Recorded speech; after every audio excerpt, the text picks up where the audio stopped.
Hey everybody, what's going on? It's Friday. Yep. Oh my goodness. The favorite show of the week, although man, what a bummer. I'm always so bummed out like the day after Halloween, you know? I don't really care. Well, I know you don't care. No. No one asked I could have actually gone out tonight. I didn't bring it up though. I wouldn't mind hitting fucking mannequins next week maybe on Now Friday. Mannequins did have a Halloween party last night. Thursday night is their drag night. So they had that combined with like Halloween, but I was like, I don't know. We could have gone, but we stayed. We didn't even have. We had trick or treaters, but not that many. Yeah. We still have like a lot of candy left over, which is fine.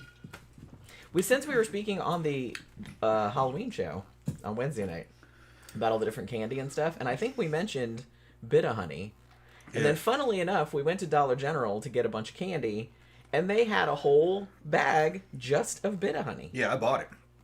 I forgot how good those were. I bought it, mixed it in. A lot of them are gone, so I guess they were popular. Well, I ate some of them, too. All right. Well, I didn't eat that. I just ate like 3 of them. I'm not saying that I ate half the bag or anything. Yeah, you had to pick through there to find them.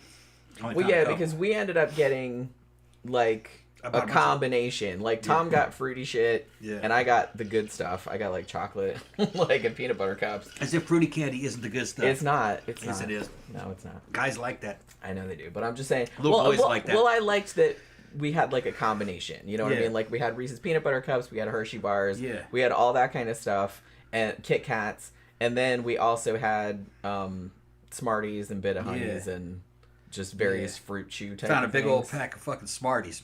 Yeah. Jenny's like, look, man, there's Smarties. They're at the dollar store.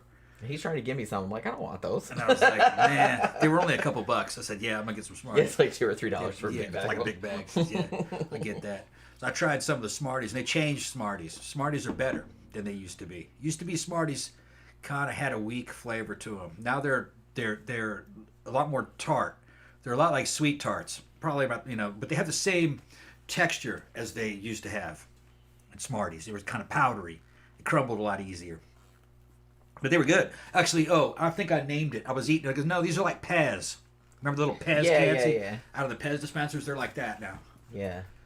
But they had like a pretty good combo at Dollar General. Like we had this huge silver bowl like this big, and it was full, and we just mixed it all up because I figured we could just we don't usually have that many trick or treaters, so I figured everybody could just have a big handful of like a combination, and everybody could have something they wanted. Didn't see any Necco wafers though. No, there were no Necco wafers, unfortunately. But like I said, or fortunately, if you're me. But Necco wafers. You probably wouldn't even have seen the Smarties if I hadn't pointed them out because they were like on the top shelf, and I just like happened to see them when I was looking. Because I was looking for, like I said, for a good combination. Like when I go trick or treating, like when I was a kid, I wanted the good shit. Like I said, I wanted Reese's peanut butter cups or Mr. Good bars, or we got some Mr. Good bars too, and like shit like that. Like I want chocolate and nuts and all that kind of stuff. It's like I don't want any of that fruity shit. I'll just give that to somebody else. I like let's make my parents. I got gummies. I got all kinds of shit. Yeah, he got like gummies and all that kind of stuff. Did we put out the free candy sign? No. We just gave handfuls. But like I said, we didn't really have that many. Yeah, maybe 7, 8 people. Yeah, which is about what we usually get. Yeah. There's not like, I kind of feel like there's not like a lot of little kids around here. And this neighborhood is so big that like, because you can see, like if you look out the windows, there's like all these little trains of cars where they're driving the kids like from house to house. And our house is kind of like, it's on a corner. We're on one of the deluxe houses. And it's like, and it's kind of near the entrance. Yeah. So it's not like part of like the big middle part of the neighborhood. So I kind of feel like maybe sometimes like they just kind of go through the middle part of the neighborhood. Our neighborhood is an enclosed community. They don't have them in Europe. It's a golf course. It's called Black Bear Reserve. Black Bear Reserve. Yeah. Now it's not totally shut off. There's only 2 entrances. But they're not guarded. It's not gated, no. They're not gated. But all they had to do is just put a gate there and a guard booth, and it would be. That'll eventually happen. Because it's a big neighborhood. We're not as rural as we used to be. Yeah, this was a real high-end place when they first made it. Which is probably about, 15 years ago, probably? Yeah, I think it was between 10 and 15 years ago they built this neighborhood. Right. And they started building a lot of these like this around here. This is almost kind of a response to something we have here called the villages. That's another thing that fucking Europeans would probably fucking trip the fuck out in the UK. We got a place called the Villages that is a retirement city. And it's kind of semi-enclosed. Parts of it are enclosed. It's like boomer heaven. Yeah. And you have to be 55 and above to get a place in there. Which technically, I think 55 is still Gen X, right? I mean, yeah, because boomer... just the beginning of retirement. Yeah. You have to be 55. And then you can buy a house in there. And it's got its own downtown, its own bars. And it's kind of like it's got golf courses on it. It's got every fucking thing. It's almost kind of like an amusement park. But it's a private little city. All right. Well, this bitch has become fucking famous for the debauchery. Okay. Fucking... They arrested 4 people in the fucking fountain out front, fucking nude, fucking in the fountain, drunk, old people. It's got the highest STD rates. That's what I heard. Yep. I believe it's got it. the fucking, yeah, it's nothing but just a bunch of old fucking people. Just wrinkly old fat. Yeah, but they got young people in there too, though. You know, fucking, you have other people in there. It's just, it's not like, well, you're under 55, you can't come in. But you got young people there. There's probably fucking girls fucking plying their trade there. There's no telling what's happening in there. But it's fucking wild. Evidently, there's like a lot of fucking swapping and shit. There's a bunch of restaurants on there that are really good. They're open to the public, I think. But when you go in there, you're in a place called The Villages. And it's private property. I wouldn't go there if you paid me. Tacky. Yeah. It's not tacky, though. It looks high-end when you see it. It's just that the place is fucking notorious. Yeah, it's like, it's when we say tacky, it doesn't look tacky. No, it's just like the behavior of the people that live there is tacky. Yeah. That's what I mean. Yeah. It's a bunch of fucking rowdy fucking retirement people from all over the world, probably, in there. And they're just acting bad. Getting drunk in those bars. I guess so. Yeah. Picking up each other's wives and shit. Yeah, it'd be pretty fucking wild. I wouldn't mind going down and riding down there and go seeing it. I've been it's out. not that far from here. No, it's not that far. I've never been in it, but I passed it. Yeah, I don't think I've ever been in there. Not that I remember. Yeah, it's kind of like downtown Disney. Has a feel like that. Not quite as fancy, but you can tell that it was a planned community. Everything's the same age. Probably more like Celebration. Than Celebration. Because downtown Disney is kind of like high-tech looking fucking weird. Well, no, I mean downtown Disney is mostly, it's like, it's not an amusement park. It's like shops, restaurants. It looks like an amusement park. Yeah, but it looks like an amusement park. It looks like an amusement park. I like downtown Disney, actually. There's a lot of good shops there. That cookie place there. Holy shit, when we went to like see my mom, my sister had been to Disney and she always goes to that, what's that cookie place called? Gideon's? It's like pretty famous. Yeah. And like people will wait in line for like hours like to get and the cookies are really fucking good. Yeah. Cuz we got them when we were there. And they have like this one this pumpkin drink, like a coffee drink that's like really, really good. But my sister spent like fucking $60 in there, man. She had like all these cookies, like of all different. She had got one of each flavor. Yeah. You know what I mean? She brought them to my mom's house. But yeah, we're in Central Florida, right outside of Orlando, and everything that they're building here is fucking new. It's growing very quickly, and everything's fucking new. And because Florida has been a vacation spot since the fucking 50s, okay, everything kind of looks like it's in a theme park motif. Even if it's not a theme park, it kind of looks like a theme park. Like you go down our private fucking freeways. We have these toll roads here. They're really nice, beautiful fucking roads. And on either side of them, they're private roads. You pay to go in. It scans your plate and it fucking bills you. You got to pay the bill at the end of the month.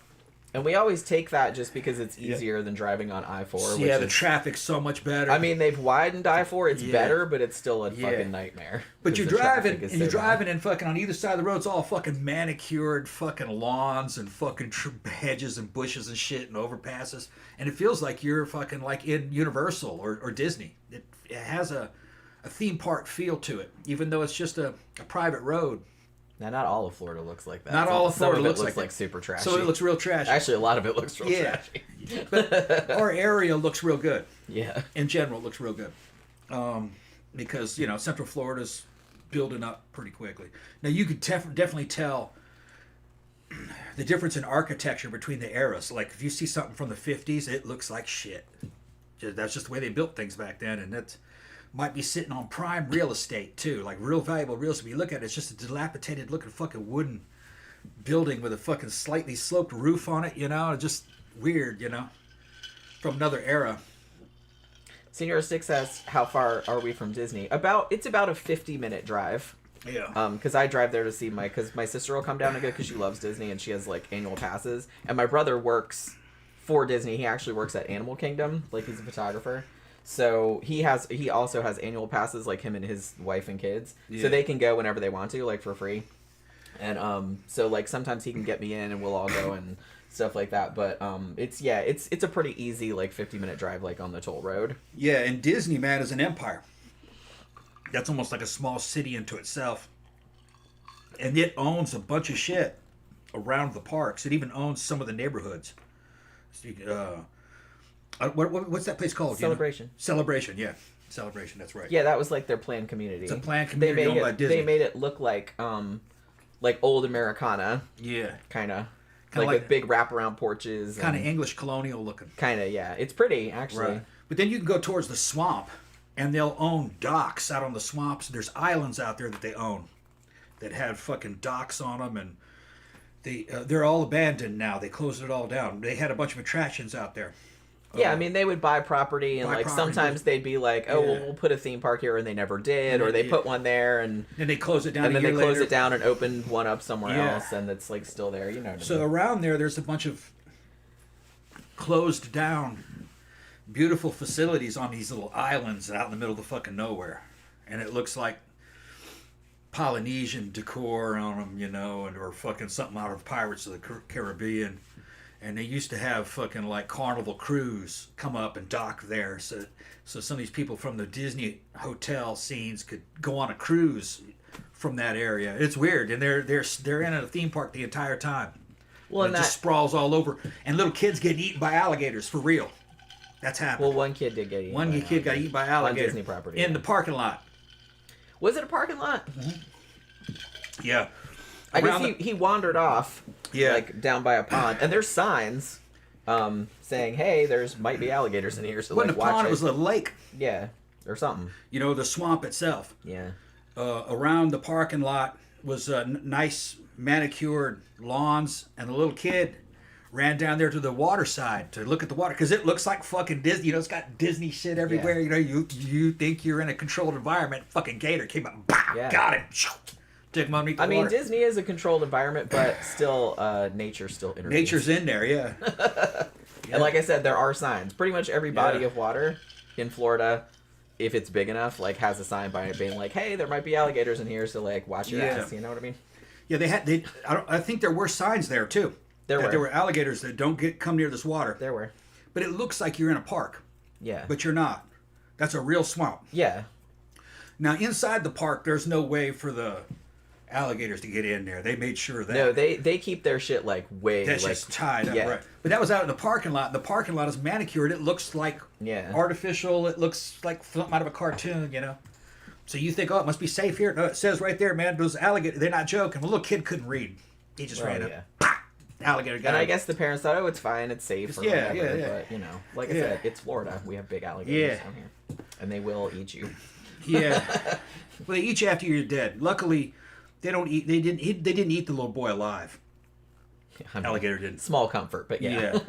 They usually just grab a hold and submerge, and they let you drown. Yeah, and then they let you rot for a couple of days. So you get nice and soft, and then but he was probably soft enough to eat at the time. But they got his body, and they got that alligator. They back. they did manage to like recover. Right. But yeah, I know that's a bummer. But yeah, that did happen. Yeah, my like I said, my brother works for Animal Kingdom. And he did like all kind of training and stuff like that. He's like, you would not believe like the fucking shit they have like underground and all this other kind of stuff. Like all the most of it's underground. Well, yeah. Well, he's like, it's kind of cool. He's like, because you go into, he's like, for example, like the place where all the cast uniforms are, and it's this vast. He's like, it's an airplane hangar. Yeah. And it's just like, and everything is like super organized. Like you know, just like this is for this park and this because they have like a whole bunch of parks. And they're popping up out of these little trees and shit. And every single you know, place in the park, in each park has its own uniform.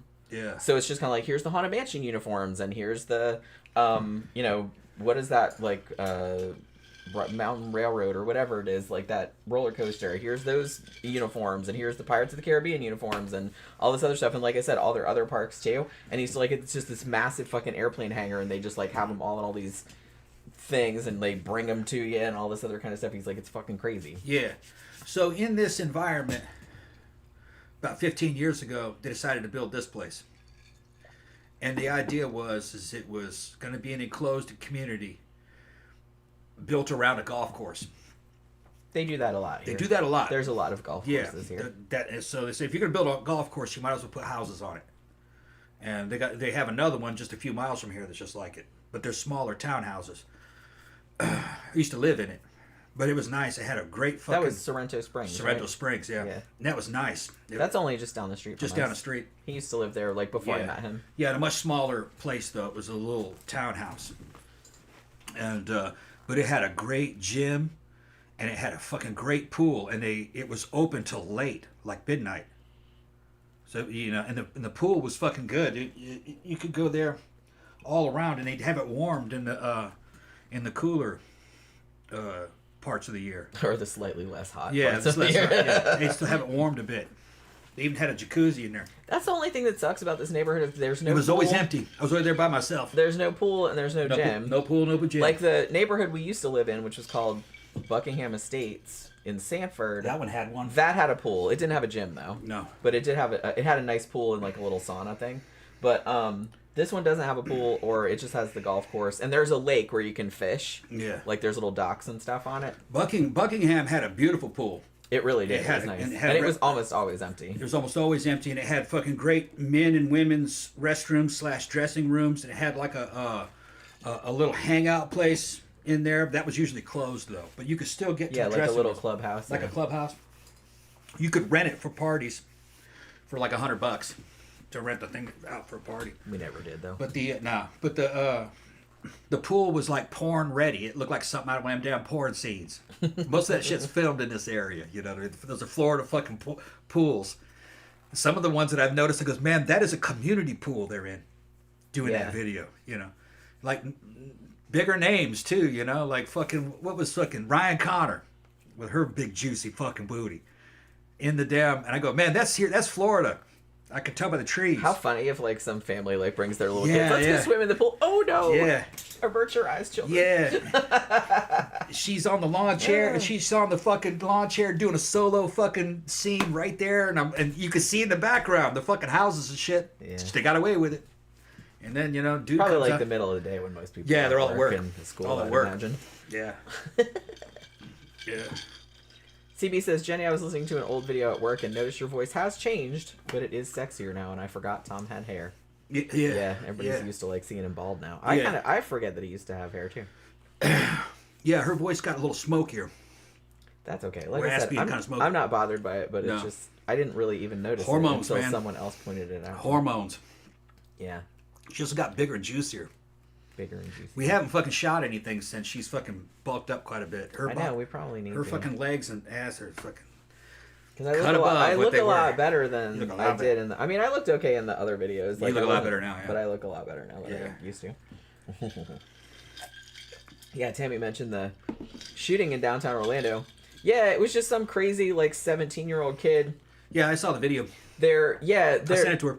And they're I had seen it earlier. That's right outside where we used to fucking party. That's corner, that green building on that corner, that used to be iBar. That's where we met. That's where we met. We were hung out. We took that place over. Yeah. And the guy that owned that place, iBar at the time, he's now at the new Barbarella's. We don't go there. The pandemic changed the downtown. It drove all the fucking good club nights out. All right. And they all started getting desperate for rents to make rent, the club owners. So they went with the easiest thing, which was all the R&B crowd and the fucking hip-hop crowd. All right, fine. You can get them in there, but then they shoot each other up.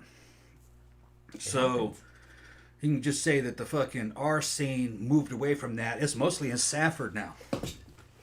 Yeah, because Mannequins is in downtown Sanford. Downtown Sanford, right, yeah. And the new Barbarella is still in Orlando, but it's not, like, right in the downtown. Yeah, it's on Lee Road, actually, which is a little bit outside of downtown. because of the way we fucking dress and the shit that we do and shit, you can't be around fucking mainstream populations. You know what I mean? So we have to be in kind of a little more a secluded area. Secluded areas. It's much safer. Yeah. Areas that have fucking a lot of white people in them, it's a lot safer there. Fucking bikers are fine. It's just you don't want any hood rats. They shoot each other. They don't really bother the white people too much, but they shoot each other and they fucking just cause mayhem. It seemed like there was a lot of people, like, from what I saw from the videos, like, there was a lot of people downtown, because it was Halloween, you know what I mean? So everybody was having, like, big Halloween party, because all the clubs were let in, because there's a lot of clubs down there and restaurants and stuff. And so everyone was just kind of out in the street, and I guess this kid I don't know if he was mad at somebody, and... Yeah, I saw him. He's walking... Okay, first of all, they show the intersection. There's cop cars everywhere, and cops there managing the crowd. They're trying to get out of the main strip and walk out of there. Because you can't walk down that road. They shut it off for these big events. Yeah, it's almost... It's shut off, like... It was shut off, like, every weekend, even when Ibar was there. You see the shooter, tall, skinny, black dude, yellow fucking outfit. He's just 17 years old. Sticking out like a sore fucking thumb. They got him circled as he's walking so that you see him, and he passes another dude who they've got his face blurred out. He passes another black dude, and then, without warning, just fucking pulls a gun and fucking blows his fucking head off at about 2 feet away. Pow! And then runs with the rest of the crowd, tries to blend in with the crowd. The cops saw it, though, and they fucking nabbed him. That's all that shit was on video. Yeah. It's kind of like... It seemed like... So I call... I showed that shit. I showed that shit to Will. Will's my black friend. The scene. Your black friend. My black friend, yeah. I'm just telling you, he's black. And I said, Will, what the fuck is up with this, man? He goes, I know, man, they're doing that shit. So that's why we can't have them around us. And he's like, and I said, what's up with this, Will? Fucking black people don't know about cameras. And he goes, I guess that one didn't. Because that whole fucking downtown area is under fucking intense surveillance. There's cameras everywhere. You can't get away with anything on Orange Ave. You might as well walk into a bank. That's how many cameras are there. Yeah, I mean, that's like the main drag. The main drag, yeah. Like I said, if you see videos of it, you just put Halloween Orlando, like mass shooting or whatever. He shot, like 8 people, and that like 2 people died, and then like 1 girl got trampled, I think. Where was this? The one I was just talking about. When was that? Last night. Okay, that's not the one I saw. He shot 8 people. Okay, I only saw him shoot 1. He shot 8 people, 2 people died. Okay. 6 people were injured, and then 1 girl got trampled. Okay. So, like, she lived. All right. But they said, like, he seemed like he was just shooting at random. And they are interviewing him. Last I heard, they're like, he's not cooperating. They don't know why he did it. Or anything like that. He just, like, seemed like a kid, and they don't really know what the fucking deal was. In the video I saw, that's the one I sent you, right? I don't know. I didn't watch it because I'd already seen it. Okay. Because I'd already seen it. Because in that video, he only shoots 1 person. Well, maybe that's all they got on... Yeah. But he shot 8 people. Okay. Maybe he shot some other ones before that. He shot 8 people. 2 of them died. But yeah, but if you see the video of that, and you see that greenish building on the corner... That's Ibar. That's where Ibar used to be. Yeah, it's on the right. In that building. Yeah, it's on the right of the camera. On the corner of Orange and Washington. Yeah, we'd be sitting out in front of that fucking. And we used to sit like right on because they used to have like a gate that they would bring out, and they'd bring out like little tables and couches glass doors and you open could walk all out. The glass like it was a big glass. Doors you could open. You could go out and fucking interact with the crowd as they walk by. Yeah, you could go out and people watch because it was like I said, it was downtown, so everybody would just walk. So you could go out there and talk to people walking by and shit like that. It was real friendly back in those days. But I wouldn't go down there now. Nobody wants to go down there now. Well, that's why the club scene like moved elsewhere. Yeah, club scene scattered. Which is kind of a bummer because I really did like that location. They're overpriced clubs though, and they're too much risk now. They built that vampire one. You hear about that thing? Mm-hmm. Yeah, I don't know what that's all about. There's a horror one down there too. Yeah. But I think it's a couple blocks farther down. Like it might be on Church Street or on one of the cross streets of Church Street. But I don't know. I've never been to that. It looks cool. Like I've seen pictures of the inside, but I've never been. I wonder how much they want though. You probably spend $200 a person a night in that place easily. I don't think it's not a club though. It's just a bar. It's just a bar. Oh, okay. As far as I know. All right. But you know.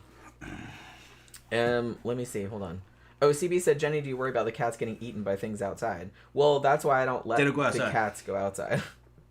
Beijing will go out on the porch, but there's always someone with her, and she doesn't go anywhere. She just sits on the porch. Yeah, and it's not alligators. Alligators is not the threat. What gets them is hawks. Yeah. Hawks and eagles. We got bald eagles. But Pookie and Bambi do not go outside. Yeah.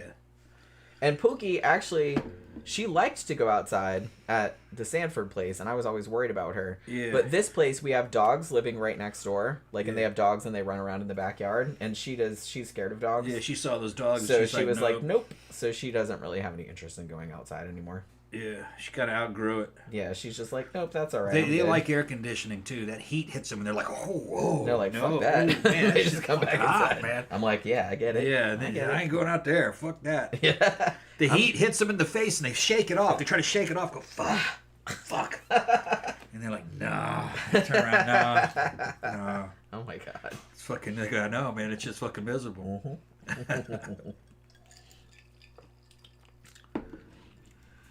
Yeah, CB said, me and my girlfriend decided not to go to the Halloween party at the bar because it was overcrowded.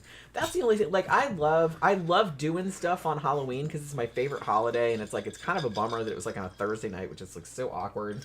And it's like, there was stuff going on, but I was like, we just kind of stayed in and gave out candy. But that's the kind of the shit of that, though, is that we did go to Mannequins on Halloween one time. And it was fun, but it was so fucking packed. Like, you could barely walk in there. Like, it took forever to get a drink. Girls were groping me? Girls were groping him. Like, I didn't get groped, thankfully. No, if a girl... Because I was dressed like Medusa, so I guess I looked really scary. But, so I didn't get groped. Well, no, it's because dudes can't get away with groping you. They tried that once, and I beat the fuck out of that dude. That's true. So they can't Did that happen before that or after? Before. That was before that, I guess. No, I got groped before. After. I told the story already. I was in there dressed as Bane. I had a mask, so they couldn't. I was Medusa. They couldn't see my face, and you're kind of dehumanized when you have a mask. But I walked by a group of girls at the bar. They were just normie jock chicks, you know what I mean? Fucking some of those. Yeah. Woohoo! Woohoo! They just walk in the door, woo, and I'm just like, oh boy, here we go. They go to the dance floor and put their purses all down in the middle and dance around their purses. Oh my God, we laugh so hard. We just laugh at those videos. They're like, look at the purses in the middle. That kind of chick. So funny. And fucking, I just see some girls fucking looking at me fucking like that, and a hand come out of the fucking pack of them and fucking just grab my reach into my fucking... I was wearing a fucking black wife beater. I was in a Bane costume. She reached in that shirt, just fucking grabbed my titty and just fucking squeezed it like that. And I just looked there like, trying to look. And as soon as I looked at her, she went, and fucking like got startled and went back. Like she thought you weren't real or something? Like I wouldn't react. Were you like grabbing random ass people, dumbass? What'd you think was I'm just like, what the fuck was that? Yeah. Don't grab random ass people. Grabbing random ass dudes' titties. I will never understand. I would never do that in a million years. Like, I don't care how drunk I fucking was. Well, it's women. I'm not grabbing a fucking stranger. It's women. And that would, honestly, like, I don't like being grabbed or touched by any fucking buddy that I don't know, okay? Like, so, but... by the same token, it's just kind of like, I would be scared to like, will you touch some random dude? He's going to get all kind of ideas. And he's going, okay, it's on now. Well, I think she saw that I was with you. I guess. So she figured I was neutralized. She could get away with it? Yeah. Well, they kind of can. It's not like I called the cops on her. That's true. Had that been a fucking dude grabbing some chick's titties, he'd have gotten arrested or getting his ass beat for that. Rightfully so. You know what I mean? But a girl's going to get away with a lot, because what am I going to do? I'll call the police. That's sexual assault. Yeah, technically. But I'd look like a fucking chump, you know what I mean, for doing that. I wouldn't do that to some fucking drunk girl who's just fucking lost her fucking head. You know, that's all. She just lost her head a little bit. And like I said, it's not really exactly, it's not a threat to you. Yeah, like, she couldn't beat me up, or she couldn't follow me out to my car and fucking try. No, a dude could do to a woman. Yeah. So it's not exactly the same. Like I said, technically, don't get me wrong, that still is sexual assault.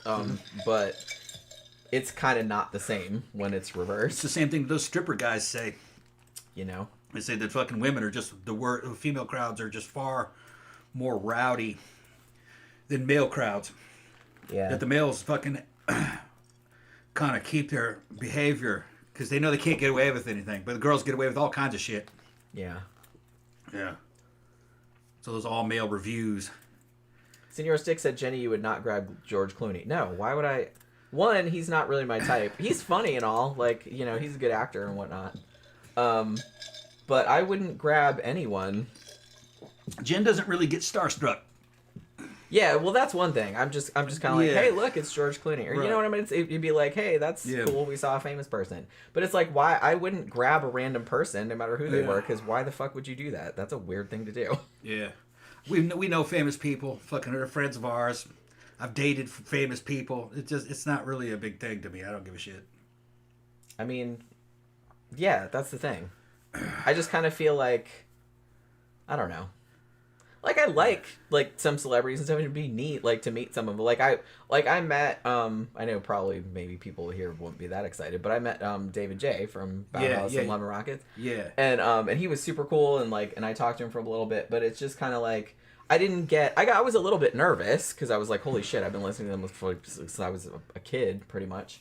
And I saw his solo show, and I met him afterward. Yeah. And he just was really cool, and I got a little bit starstruck, I guess, but not too weird. Like, I didn't get weird about it or anything like that. And like I said, I would never in a million years grab a random person for any reason. Yeah.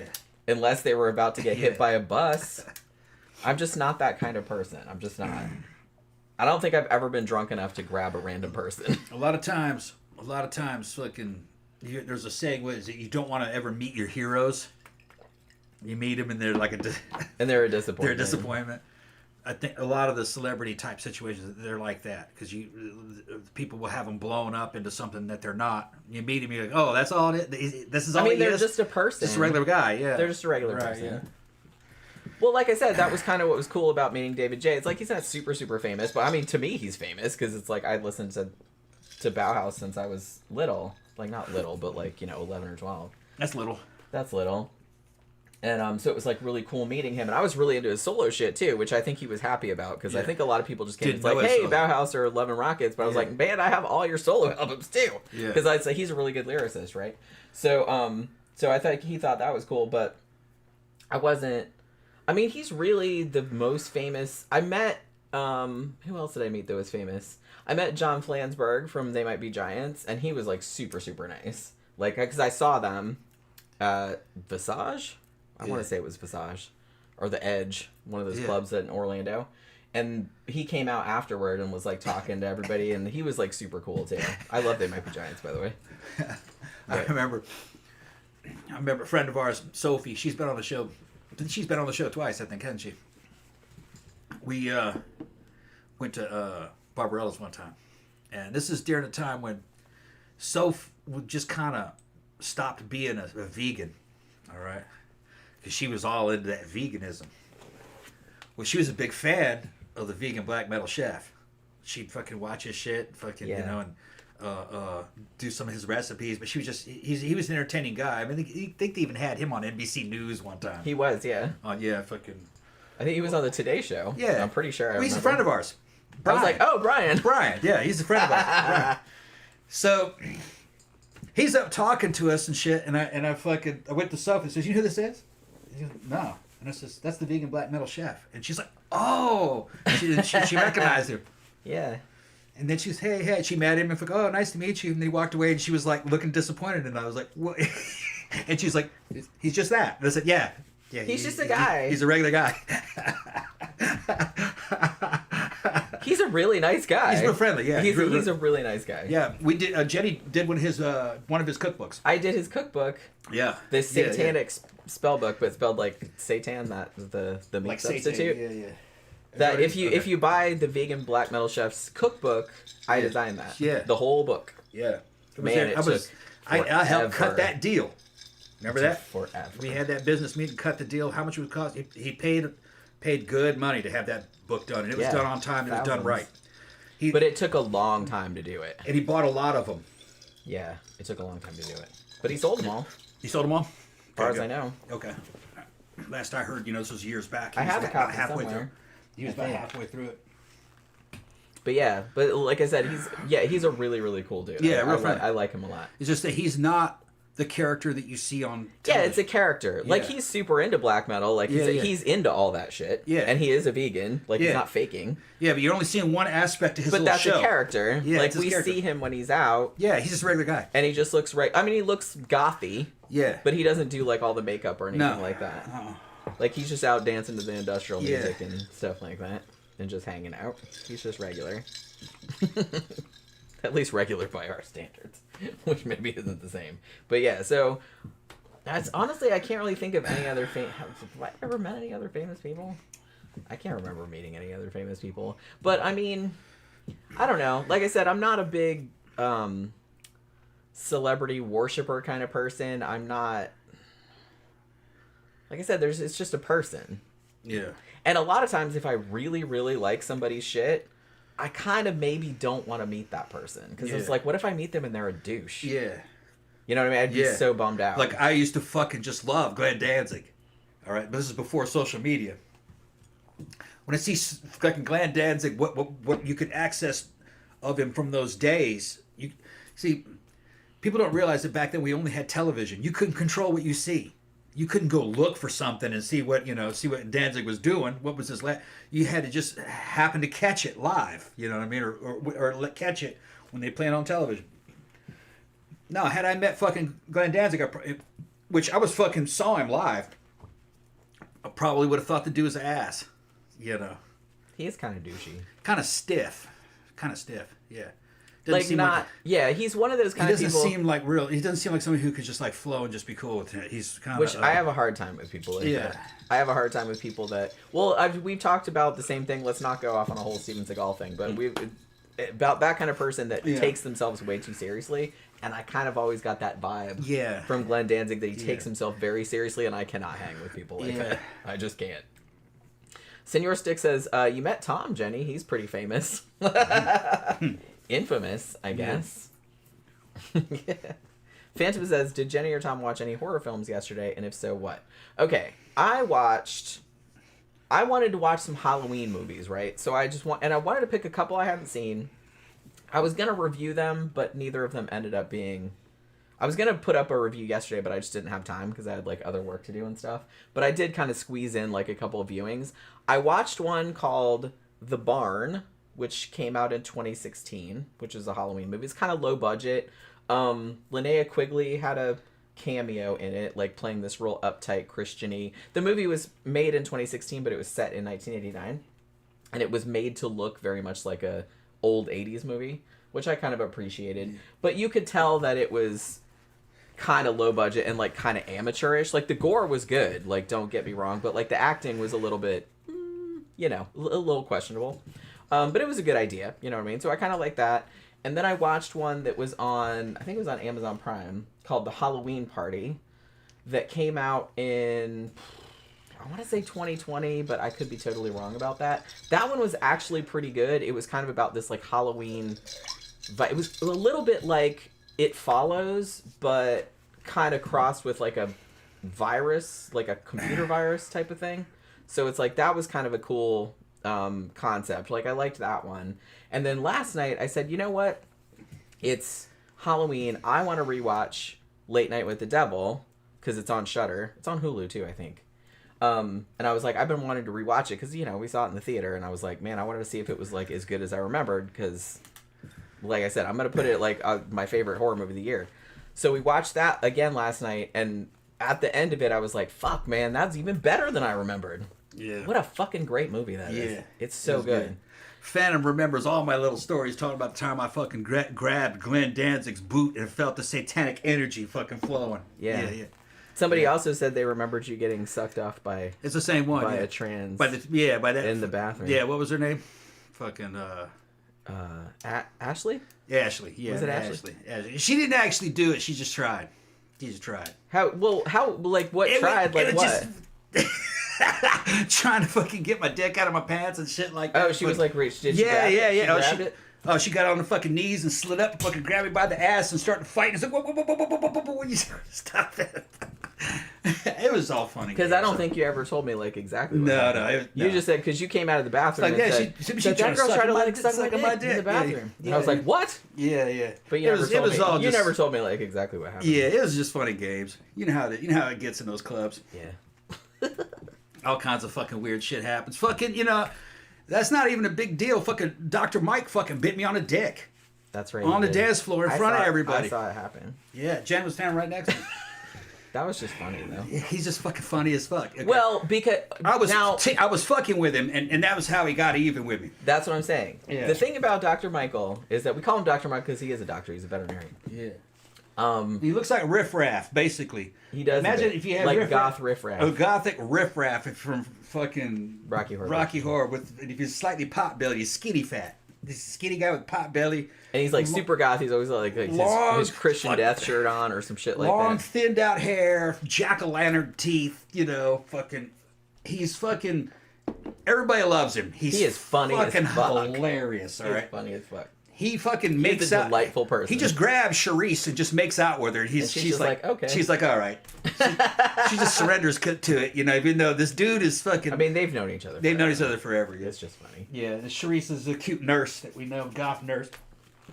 But yeah, he was fucking. We were dancing. I think we were on the side of the fucking dance floor, weren't we? Yeah, at the time we were kind of just. We had been dancing. He was fucking, trying to get all fucking sexy. It's like, man, what the fuck you doing? What the fuck you doing? So it's okay, bitch. So I fucking unzipped my pants and fucking dropped my drawers and shit in the club. I mean, he had underwear on. I had my underwear on. He fucking throws himself down on his knees and fucking bites me right on the fucking dick. I go, ow! And I was like, what did you think was going to happen? I'm trying to pull him, and he's like, what? What? Where are you going? Where are you going? What are you scared of? That just made me laugh really hard. Yeah, we just laughed at this shit. What did you think was going to happen? I tried to play chicken with him. Dr. Michael, I tried to play chicken with him. You can't. You can't play chicken with him. No, you can't. No, that bitch will come up and try to put a lip lock on you. He will fucking one up anything you do. Anything. Yeah. He has no shame. He has no shame, boundaries. He has no fucking. But he's a good dude. He's real fucking hilarious. He's fucking hilarious. He's hard to explain. He's one of a kind for real. Yeah, he's kind of a local celebrity. I mean, as crazy as he looks, he's very popular. Everybody likes him. He's a good dude. And he's one of the best veterinarians. He's a vet. Gotta say. He's like, and seriously, if you ask him, because he is like a super animal lover and he knows everything about everything. Like, I'll call him. He's like super smart. How to deal with the fucking squirrels and shit. Yeah, and it's like if you have questions about your pets or something like that, he'll get like real serious and he'll like tell you all. He's just like, he knows all about you should do this and that's don't do that, but like science and shit. Yeah. It's like it's super funny. So that's what's funny is that I was thinking about this earlier today. Remember back in the old days when your parents and grandparents would be like, oh, with that colored hair and with the tattoos and stuff, you'll never be able to get a real job. And it's just kind of like everybody that we know in the goth scene has like a decent job. Like we know veterinarians, pharmacists, lawyers, head nurses. Yeah. Like they all have like regular jobs. Yeah. You know what I mean? Fucking Toby, who's my leather daddy boy. He big club figure, you know what I mean? Fucking motherfucker's famous. All right, he looks like something straight out of a damn Leather Daddy magazine. And he's a nurse at Orlando General. Yeah. He makes a lot of money. Mm-hmm. Well, him and Charisse, work each other. Yeah, they work together. Yeah. And they're like, Charisse is our age or maybe a little bit younger. I'm not entirely sure. She's our age. She's my age. But Toby's a little bit older. Yeah, but they both work at the same hospital. Toby's 4 or 5 years older than me. Yeah. He looks good for his age, though. Yeah. He's trying to get on test. He wants me to help him. You would never know that he was... Yeah, you wouldn't know he was as old as he is. No, you would never know. Yeah. He needs to be on test, though. Victor said male nurses are gay. Well, he is. Yeah, he is very gay. So I guess, well, Victor's a nurse, too. Yeah. He is. Yeah. So out of those two, the two male nurses we know are both gay. So. He doesn't give off gay energy though. No, he doesn't. I didn't know he was gay for a long time. I never really thought about it. No, I didn't care until later. And then when he said, I was like, oh, okay. Yeah. I guess I hadn't thought about it one way or the other. He was just a guy that we knew. But CB said, Jenny, have you seen The Vagrant? 1992. It has Bill Paxton in it. It would make a good movie review. I have not. I don't think I've ever seen that. But I'll watch anything with Bill Paxton in it, so I'm going to write that down, actually. Because otherwise I'll probably... You go ahead and make another drink. Ooh, that would be nice. All right. Carla says, Jenny, I just read Drood. You brought it up a few weeks ago. Really good book. Oh my god, I love that book. I've read it like a couple of times. I know it's not for everybody, and it's a chunker. It's really, really long. But that is honestly one of my favorite books of all time. I think it's because... I'm not really sure. I really like... I don't even know if I'd call it a horror novel. It kind of is. But it's kind of more like historical drama / thriller-ish / horror. You know what I mean? But I like stories about this era. It's like the Victorian era. And there are real characters like threaded into like Charles Dickens and Wilkie Collins and stuff. And I'm really into like, I like Wilkie Collins. I'm not a huge fan of Charles. I've read a bunch of Charles Dickens, but he's so wordy. I think, well, he got paid by the word, and that's like pretty obvious. That's about all I'm going to say. But to be fair, I actually like Wilkie Collins' stuff better. And his stuff actually sold better back in the day because him and Charles Dickens were friends and they were contemporaries. And Wilkie Collins' stuff was like more popular at the time. And you can kind of see why. If you read like The Moonstone or The Woman in White, or is it The Woman in White? Yeah. If you read any of those, like they're really, really good. Like I still really like those books today. So I kind of liked that he put these two like real characters in this crazy story. And it's kind of like you could read it as an unreliable narrator story because it's told from Wilkie Collins' perspective, and he was a little bit of a drug addict. Let's say that. And he was a little bit, at least as he was portrayed in the book, he was a little bit jealous of Charles Dickens. So there was some of that coming into play. But you could also read it as kind of like a slightly, it's not exactly supernatural, but I guess you could kind of read it that way. But it's a great fucking book. I mean, I love that book so much. I've read it a couple of times. I have it someplace, but yeah. Yeah, Carla said, yeah, it's a brick, but it's brilliant. Yeah. I mean, I love that book so much. Let me see. Yeah, Ben said Dickens stuff was all serialized in magazines. Yeah, that's kind of how he used to write it. And like I said, I'm pretty sure he used to get paid by the word because that's what they would do. They would publish like the first chapter in this magazine, and then next month they would publish the next chapter or whatever, and he's just got paid however many cents per word. And like I said, when you read his stuff, you can kind of tell that that's what, because I was just kind of like, bro, you really don't need to go on and on that much about this. You know what I'm saying? We read a bunch of his stuff in school. Some of it was okay. Tale of Two Cities was okay. But, I don't know. I didn't mind Great Expectations. That one was okay. I think that was my favorite of the ones that we read. But I didn't, I just thought he was just he's too verbose, man. He needs to like fucking, you know? Clevin's asking me if I'm gay. I'm not gay. Stevie said, Tom's not gay, he's just sexually adventurous. Yeah. I was kind of like, you know, me and Jen are from the club scene, and I got a lot of gay friends. I got a fucking huge gay fan base. You know why? I treat them like regular people. You know, that's all. Well, like I said, I kind of feel like we have the advantage of having grown up during the 80s, during the goth scene, the punk scene, everything like that, where it wasn't really a thing. Yeah. Like, even in the 80s... It wasn't really a thing. We didn't care. But, I mean, in the mainstream, it absolutely was. Because, like, they still got shit on and picked on and everything. But, like, in the goth scene, everybody was like, oh, you're gay. They're like, okay. Yeah. And, like, a lot of my gay friends, you know, they're Gen X. So they were from the time when that shit was fucking underground. Toby, he does not like mainstream gayness. He said that the neighborhood went bad when that shit went fucking mainstream. He liked it better when it was fucking subversive and underground in fucking dark clubs with these fucking leather daddies. You know.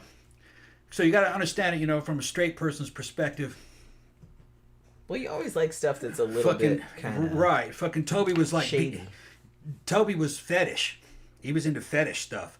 That'd be kind of like a fetish dude looking at mom, pa, picket house, and you know white fences, and the dog, and mom and dad. Like you want to have a normal life. Like your parents, you know what I mean? It's like, why the fuck do you want to be normal? That's yeah. Yeah, so he was like, Toby was like, yeah, I understand that people want to get married, but why the fuck do you actually want to get married? That's something straight people do. You know what I mean? So he was like that, you could be together, but why would you want to be like them? Toby was very subversive. He's anti-normie. Anti-normie. He's very... Which I get that, too. Toby's more comfortable in the goth scene than he is in the gay scene. He says a lot of gay people, he doesn't like them, Says they're not very cool, and they don't know how to dress. That's one of the things, They look at me, and they're like, what kind of shit is that? And I'm looking at them, bitch, you got a fucking Izod shirt on. You're wearing polo. Although, they do... I will say that they do dress better than straight dudes. It depends. Yeah, I think it depends, though. I've seen some badly well, yeah, I have too, but... I don't know. I guess it depends. But I have seen like some normie straight dudes that I was just like, oh, bro, do you have a mirror at home? Toby came from a very exacting, demanding gay scene where you had to fucking look right. You had to be in good shape. You had to... They were looking for perfection. And you had to... And he liked fucking real tough, masculine dudes. He mostly likes tough black dudes. But he hasn't been able to get one lately. And although every now and then, like we'll be at Barbarella, and he'll be like a new guy will come there. And he'll be like, yeah. And I'm like, man, go get him, come on. Yeah. But and he doesn't really like gay guys. He likes straight guys or ones that appear straight. So straight appearing. Mm-hmm.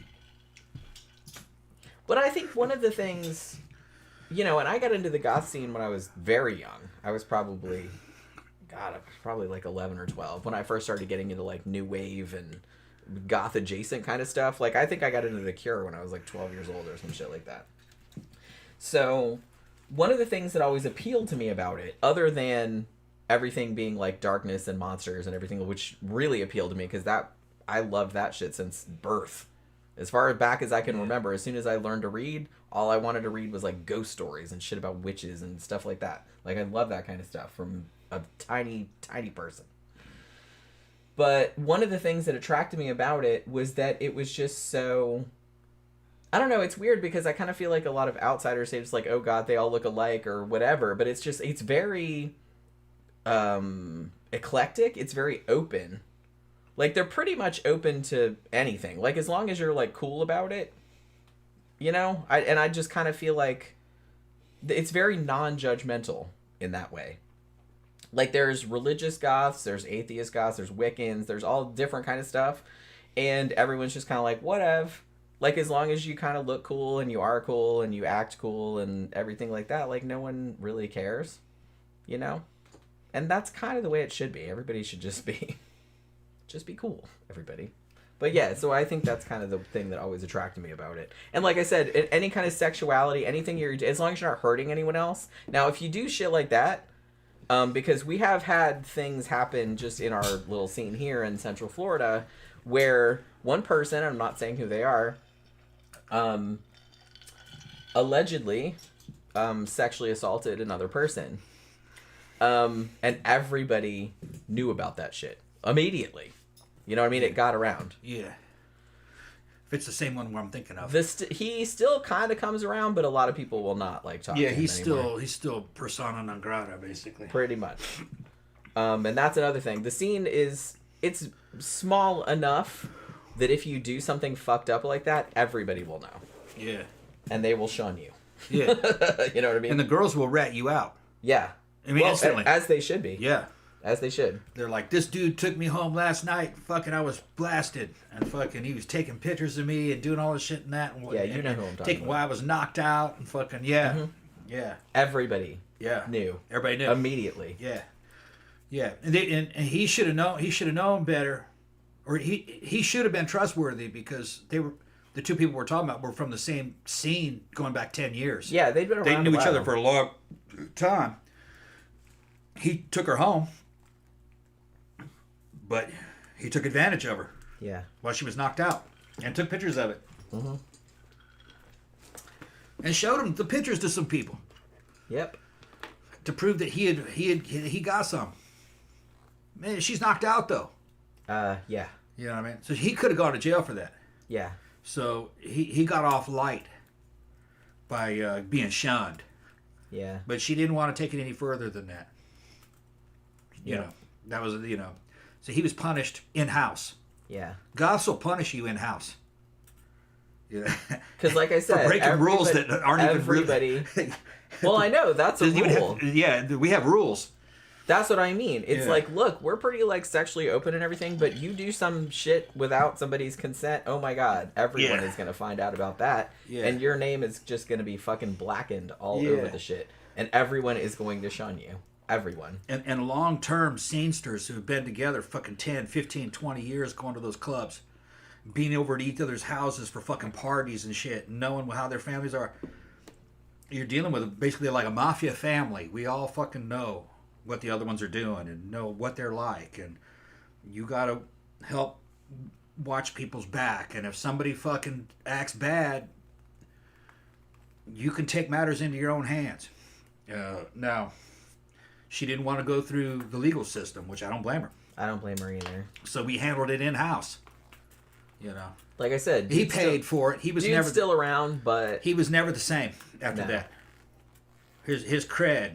His street cred is fucking in the gutter. He got shunned for a long time, and like he knows now that he still shows up, and some people still talk to him, but a lot of people don't. And like he seems like he knows. That's why I tell these stories about like Dr. Michael fucking bite me on the dick in fucking public and shit. A normal dude I would never let get away with some shit like that. This was a dude I've known for fucking 15 years. We've known him forever. And fucking, we're in the club scene together. This dude's no threat to me. He's friendly, It was just, we were fucking, like I said, he's fun fucking around, He's like super fun to hang out with. Yeah, it was just funny. I fucking, I asked for it. I was the one that fucking drunk. You're the one going, go ahead, bitch. Come on, if I'm all that, come on, get some of this shit. Get some, all right, yeah. Like I said, you kind of brought that on yourself. Yeah, kind of. You brought that on yourself. Alcohol, You brought that on yourself. Yeah, but it's all part of the club scene. Our club scene is fucking fun. Real fun. Well, that's why we always like to go still. Yeah. Even though we're old. Yeah. But they're all old, too. The older people are more fun than the younger people. The younger people are kind of a little more reserved. Well, it might be because they're intimidated. Yeah. Because I've kind of come across that. Well, they're new too. That's what I mean. So you get kind of a lot of that because we get like a lot of younger people coming in, which is good. Like we like that. New blood. Yeah, we want new blood to come in. And they seem to like really like the old look and the old music and stuff like that, which is really cool. So you always kind of try to mentor them if they want to. But they do seem a little bit hesitant. They do seem a little bit intimidated, but I get that. Like, I was kind of like that when I was younger. Like, you'd come to a club, everybody there was, like, regulars, and, like, you show up, and you're just like, oh, my God, I don't look right, or I don't, you know what I mean? So I think they're kind of just insecure. Well, they're also growing up in a different world of, like, Me Too, and fucking everything being posted online and social media, and they're all afraid that things will get out and people will talk about them. I heard they're just not as fucking adventurous as we were, especially like in high school. Well, when we were younger, there was no danger. There's no danger of everybody in the world knowing what the fuck you did. Knowing what you did. Right. So I can understand that would be a really that would suck a lot. Yeah, and people, like I'm too old to care now, but if I was like younger, that would definitely be a concern. Yeah, when I was a teenager, me and my fucking boys would be fucking knocking down these fucking 16-year-old girls. We're like 17 and shit. And we were fucking having a great time, fucking down in the basement and shit. Fucking Steve's mom's house. But you see, the thing is, we didn't have cell phones in our back pockets back then. No. We couldn't just fucking and take some picture and then fucking and post it. And then just start blackmailing girls. Like I said, you got to watch your fucking ass now. It was a more open time back then. It was freer. It was safer back then to do shit because there was no backlash. And people did bad shit back then. Oh yeah, because I heard about it, but you just couldn't. There was no like widespread evidence of it. Like like I said, some asshole couldn't take pictures of you on their phone while you were knocked out, and it's like, hey, look at me taking advantage of this drunk girl. Yeah, or look at her crotch, and then posting it online for everybody in the world to potentially look at. Yeah, like you couldn't do that back then. You know what I mean? We wouldn't have done that back then anyway. Well, I would hope not. No, we wouldn't have done that. That's a fucking horrible thing to do. We didn't think that way. Jesus Christ! But I hope most people don't. The thing is, it only has to happen once in a school, and then it gets out. All of them are now intended. That's all it is. And so I can see why younger people are more reticent. Yeah. Because they're like, man, they do one thing wrong. Yeah. that shit could stay with them they forever. get in a position, like, I don't even say they don't even have to do anything wrong, but somebody does something to them. Yeah, and they record it. And records it, and that's like your fucking life is over, pretty much. So it's just kind of like, so there are a lot more. That it was. Yeah, but so they're a lot more reserved, and I get that. Like, that's totally understandable. Like, we didn't have that. Yeah, so I think we were a little more adventurous and we more could worry-free. We could be, because we had that privilege, I guess. Yeah. Like, now they don't. What happened in private stayed in there, Other than people yapping, but a lot of times the yapping helped. Yeah. The yapping wasn't negative. The yapping might actually increase your prowess or your standing. You know what I mean? Fucking like, I've said it before on the show. Me and Steve would double date the same girls and then swap them because we were just dating. And sometimes do stuff with them and make out with them together. Sometimes we'd be 2 versus 1. Me and him would fucking tag team some chick, send her to the moon. Those girls would start bringing friends over. Because they're like, wait a minute, hold on, there's 2 of them now? We had a fun experience. Yeah, and so all of a sudden, because, it was all kind of like, because we weren't asking anything of them, and we'd fucking hang out with them, we were cool with them, and it would, like, multiply. They were talking, we weren't talking, the girls were talking. So, for us, that helped. And fucking, he's not in here right now, is it? My boy I went to high school with. I don't think so. Yeah, he's not here. I haven't seen him. He was there. He'll tell you. I ain't lying. He knows exactly what happened. Well, here's the thing. I kind of feel like if dudes are talking, 99% of the time, it's a lie or it's an exaggeration. Yeah. And a lot of times, especially teenage dudes, are shitty. Yeah. So it's like, so if teenage dudes are actually kind of cool and actually did give you an orgasm, then girls are gonna get around. Yeah. Me and Steve were like, not on a big thing, but like girls gonna tell their friends, hey, these 2 dudes are like, Yeah, me and Steve. Why don't you come over? Me and Steve considered each other brothers. He came visit me when I went back to Brazil too. So he was in Brazil with me and everything. I have met him one time. He came to our house a couple years ago, 4 years ago. I consider him my brother. We could consider each other brothers. Yeah, he's a good dude. We didn't have to say shit. We were both in the drama program, so we were getting lead roles, fucking doing musicals and shit. He was a bass player, doing metal music and stuff, and he was fucking becoming a biochemist. He ended up becoming a doctor of biochemistry. Yeah, he's a fucking scientist. He's a scientist. He's a fucking scientist. All right. High IQ higher than mine, probably like 150, 155, about like that. That motherfucker's smart. I never did tell my IQ. I won't do that shit. It's under 150. But I say mine it's is too, but it's not that much lower. Yeah, mine too. Yeah, mine's not that much lower than that. You're saying around 140, 145, around there, right? Mine is 142. Okay, all right, there you go. I'm in that range. That's the exceptional range. It's part of the reason why her and I hit it off so much. And I got tested, like, for real. I actually had, like, a psychiatrist, like, do all the tests. I got tested 3 times. It wasn't, like, an online shit or nothing. I got tested the 3rd time after my head injury, and it hadn't changed much. It only fell a couple points. It doesn't usually. Yeah, it didn't change much. It's just that my behavior had changed, but not so much my problem-solving ability. That's usually... Because that's something that, unless something horribly drastic happens, that's usually something that kind of stays with you your whole life. Yeah. It doesn't change too drastically. But what I was going to say is that if you have dudes talking shit in high school... Those are the ones that aren't doing anything. The dudes that don't have to say a fucking word are the ones that are... And it's because the girls are doing all the talking. Yep. Well, see, our lips were fucking sealed. That's what That's why I say, like, people that tell you how cool they are or how badass they are or something like that. Those are, like, the lamest ass people. If you were really cool, if you were really badass, if you're really too busy, you're busy. You wouldn't have to, because other people would be telling it for you. Yeah, and you're busy. You wouldn't need to have to. You wouldn't say. You're busy all the time too. You're either doing some kind of project. You wouldn't be worried about fucking. You're doing projects. You're making. You're training for the next fucking play you're gonna do, because we were in high school then. Or you're fucking writing out a new script for something you were gonna fucking record in a black box theater. Doing video work. We were doing all kinds of stuff, trying to come up with fucking bass lines for songs and shit. Fucking dropping LSD and fucking having fun and girls coming over. Yeah. And fucking then the girls bringing their friends. That was because they all heard about it. They all heard about it. See, that was always like a fucking thing, man.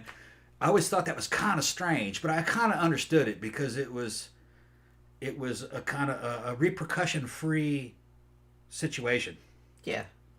We weren't trying to date them or marry them or go steady with them. Stalking them. No, you weren't being assholes. They'd come over and we'd entertain them. You know what I mean? And like, that's very rare. Yeah, so especially among teenage dudes. Yeah, we just kind of entertain them, talk to them, philosophy. They either get super needy or they treat you like shit. You know what I mean? There's really no in between. Right. And we'd fucking like have these make-out sessions and shit. They would just be kind of like, string free. And there in the 80s, in that time, in the high school era, that was like really cool. That was like some new shit. Because most motherfuckers wanted to do like this ring exchanging fucking ceremony. That was still a thing. That was kind of like a fucking marriage, and then they would fight and fucking they'd be breaking up. We were into free love basically, So we were kind of like like everyone's free, baby. It's okay. We were kind of what do we call it? Fucking not pansexual, but fucking what do you call it? Omnisexual? No, it's when you're. Because it's not like I would just do anything. I wouldn't do anything. You know what I mean? Fucking pansexuality, that's like Dr. Michael. He'll do anything or anybody as long as he likes it. He does not give a He don't give a shit. He don't give a shit. He has preferences. Yeah. But he's open to pretty much it. He's like, all right. If he can get some, he'll try to get it. Oh, he was like, okay, let's have fun with this then. Yeah. Yeah. Like I said, he's super fun to hang with. And he's open about it. Yeah. I think that's why he gets away with it. That's why he gets away with it. He's not threatening. No. It's just funny. Yeah, and he's like a clown. He's a joker. Yeah. He's not threatening at all. He's super nice. It's just like it's hard to explain. But like I said, it's not threatening at all. What was the word I was looking for? I'm not really sure. Poly. Oh, okay. Polyamory. Yeah. Just kind of. Although that's kind loving everybody. Yeah. Although that's multiple people. Yeah. That's generally somebody that's in a relationship but with multiple people the same time. Right. Well, that's what we were doing. Right. We called it dating back then. We didn't have a word like polyamory. We just called it dating. I kind of feel like those are slightly different though, because if you're dating, because like, look, even when we were hanging out, like we were dating other people. Yeah. Like I was sleeping with somebody else. You were sleeping with somebody else. We were sleeping with each other sometimes. Yeah. But it's like nobody had made a commitment to anybody. Right, yeah. So it was like, but I wouldn't call that polyamorous. I would just call that dating. Oh, we're dating. We're just like testing the waters. Well, the way that we would do it is that we date this one, all right, and another one come over and fucking he and I would date that one, and then sometimes we date them both at the same time, or we or we say, hey, let's call up Mary Lynn. Let's take Mary Lynn out. Okay, and we would both go out with her. Right. And it wasn't like fucking romantic the whole way, you know what I mean? But fucking, then shit might happen. But we were just friends, Yeah. And then like they'd bring their friends. Yeah. It would like start multiplying. So then sometimes there might be more girls there than guys. Sometimes too. You know what I mean? Then you'd have to like make a chart. And it's like you've dated them all. Yeah. And they've all dated you and they've all dated your friend. Yeah. And they've kind of made out with each other, these girls. So what is this? I don't know. Well, We called it dating. I would still call it that. We called it dating. Yeah. I would still call it that. But I think because if you're dating, that means you're still in the you're in the game. The ambiguous phase. Yeah, you're in the game. Where it's like you haven't committed to this person. You're just trying different stuff out. We're experimenting. Although most people don't different... date that way. Most people the dates don't even know each other. Our dates, they are all friends. You know what I'm talking about? That's just kind of... You date a girl and then you date her best friend, too. Well, yeah. Well, in high school... We did that. That happened. Well, that does happen because everybody kind of knows each other. Yeah. At least tangentially. Yeah. And now that we're adults, like even in the goth scene, that's going to happen because everybody knows each other. Now, I will say this to the audience. Those girls that I'm talking about, they were all goth girls and punk rocker girls from the 80s. And new wave type chicks in the 80s. Some of them were heavy metal type girls, but they were not mainstream, any of them. No, I take that back. No, some of them were. Some of them were brainy nerds, cute brainy nerds. I like to think of myself that way. Yeah, fucking Steve actually focused on one eventually. Gramthars, that's my boy. I don't know if he's listening. Gramthars knows her. Heidi. Her name was Heidi Crapel.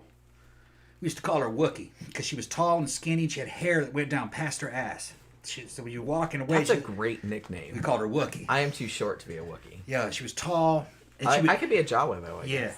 And Heidi was real fucking brainy and really cute and extremely sweet personality. And for a while, Steve just focused on her. And he ended up living with her when he went to college. They went to kind of college together for a while. Eventually they broke up. But Heidi was... and she had spectacles. Hair parted in the middle and little round spectacles. Like, Kind of like that, yeah. She had those. Heidi. She was fucking funny. Funny as shit. But, and Heidi had some friends that were brainy girls, you know what I mean? And brainy girls in high school were cool, too.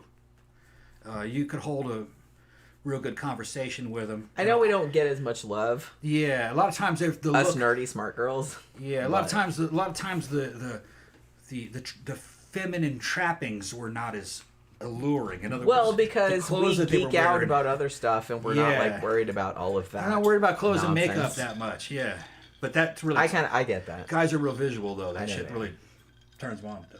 I know, but it's just kind of like a lot of times I'm too busy thinking about other stuff. Well, me and Steve would talk about it. You know what I mean? We talk to each other just openly. We're like, man, those nerd girls are fucking good in bed. He goes, yeah, they're good in bed. They're sensitive. You know, that kind of shit. They're intelligent. Yeah. That kind of shit. So, you know, nerdy girls were good in bed. See? Just goes to show. You never know. Yeah, and we knocked down some jock girls, too, every now and then. Cheerleader types. How was that? Well... Adequate? Fucking no. The problem... Okay. There's two of them that I'm thinking of. I'm not going to mention any names. Okay, yeah, don't. The one that Steve mostly messed with, she looked fantastic. Okay? Steve was pissed all the time, though, that she was starfishing on him. Dear. Just they lay there she like didn't get involved?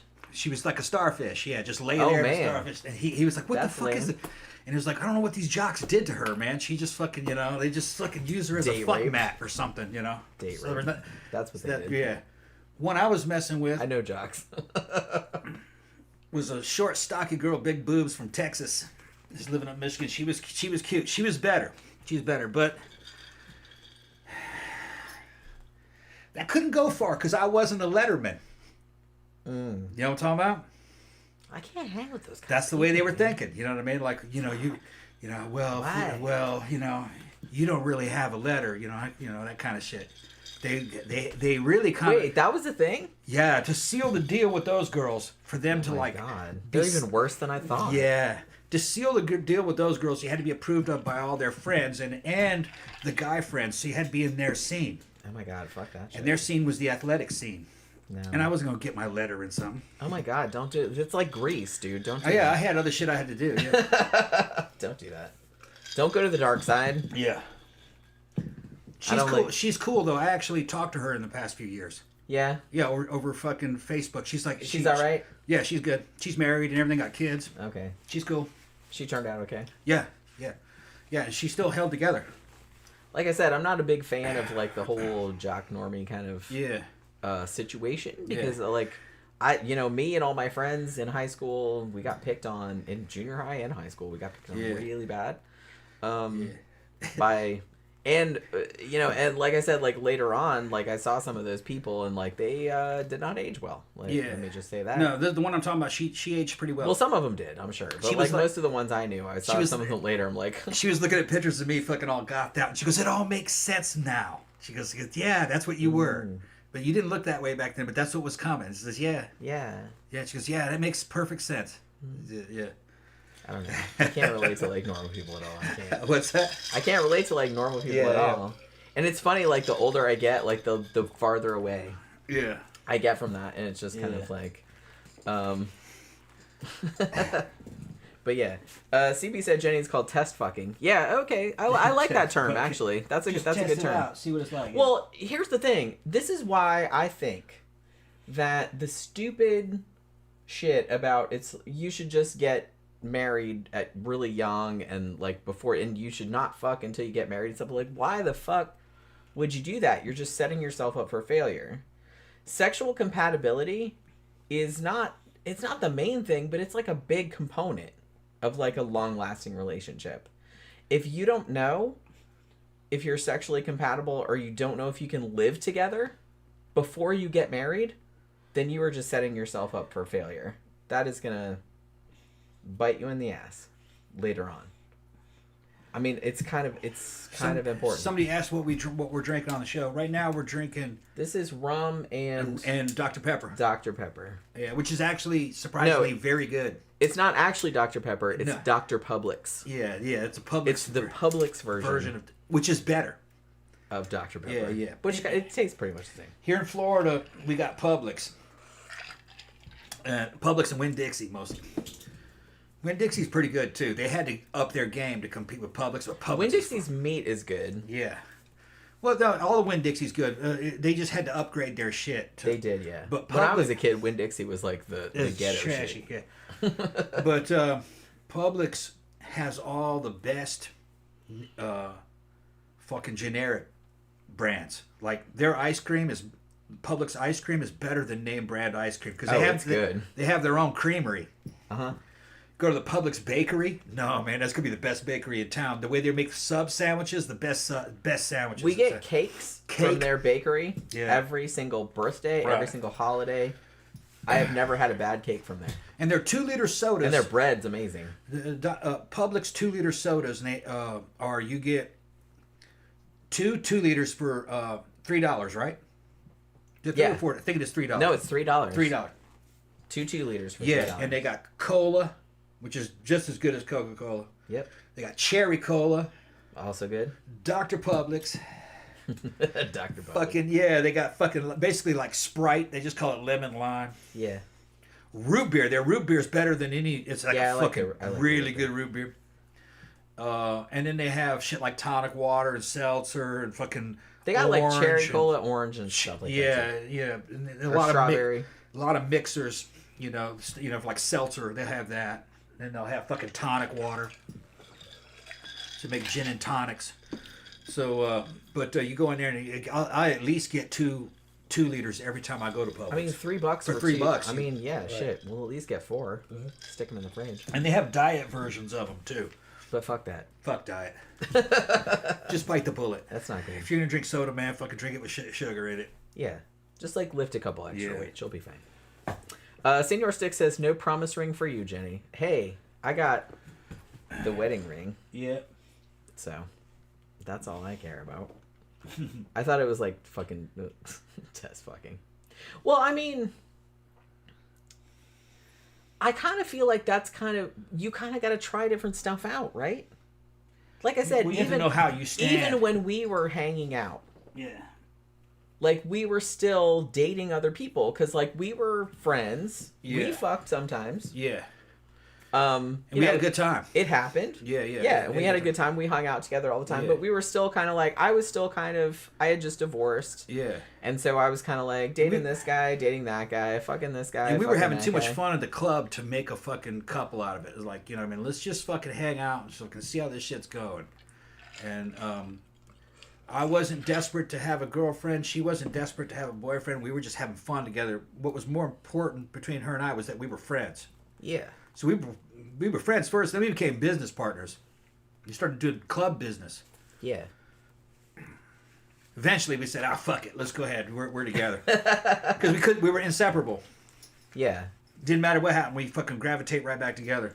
Well, and the thing is, it's like I got to a point where sometimes I would bring like another dude I was dating to the bar, and then I'd end up hanging out with you, and then they would get mad. So yeah, I'd be meeting the dude. I'm like, dude, what are you talking about? Fucking look, and right. But that particular dude you're talking about, he was kind of inept at the club anyway. He wasn't a regular. No, the other dude, I approved of him a lot more. The big dude, and he was like cool with it. He was super cool. He honestly, like when I said he knew the deal between us. He knew. Yeah. Well, and he said to me one time, we were at iBar, we were like downstairs when they still had the little industrial shit down there. He said to me, he's like, you know what? He's like, I envy you. He's like, I wish that somebody felt like that about me. Oh, really? Yeah. That's what he said. I still remember that.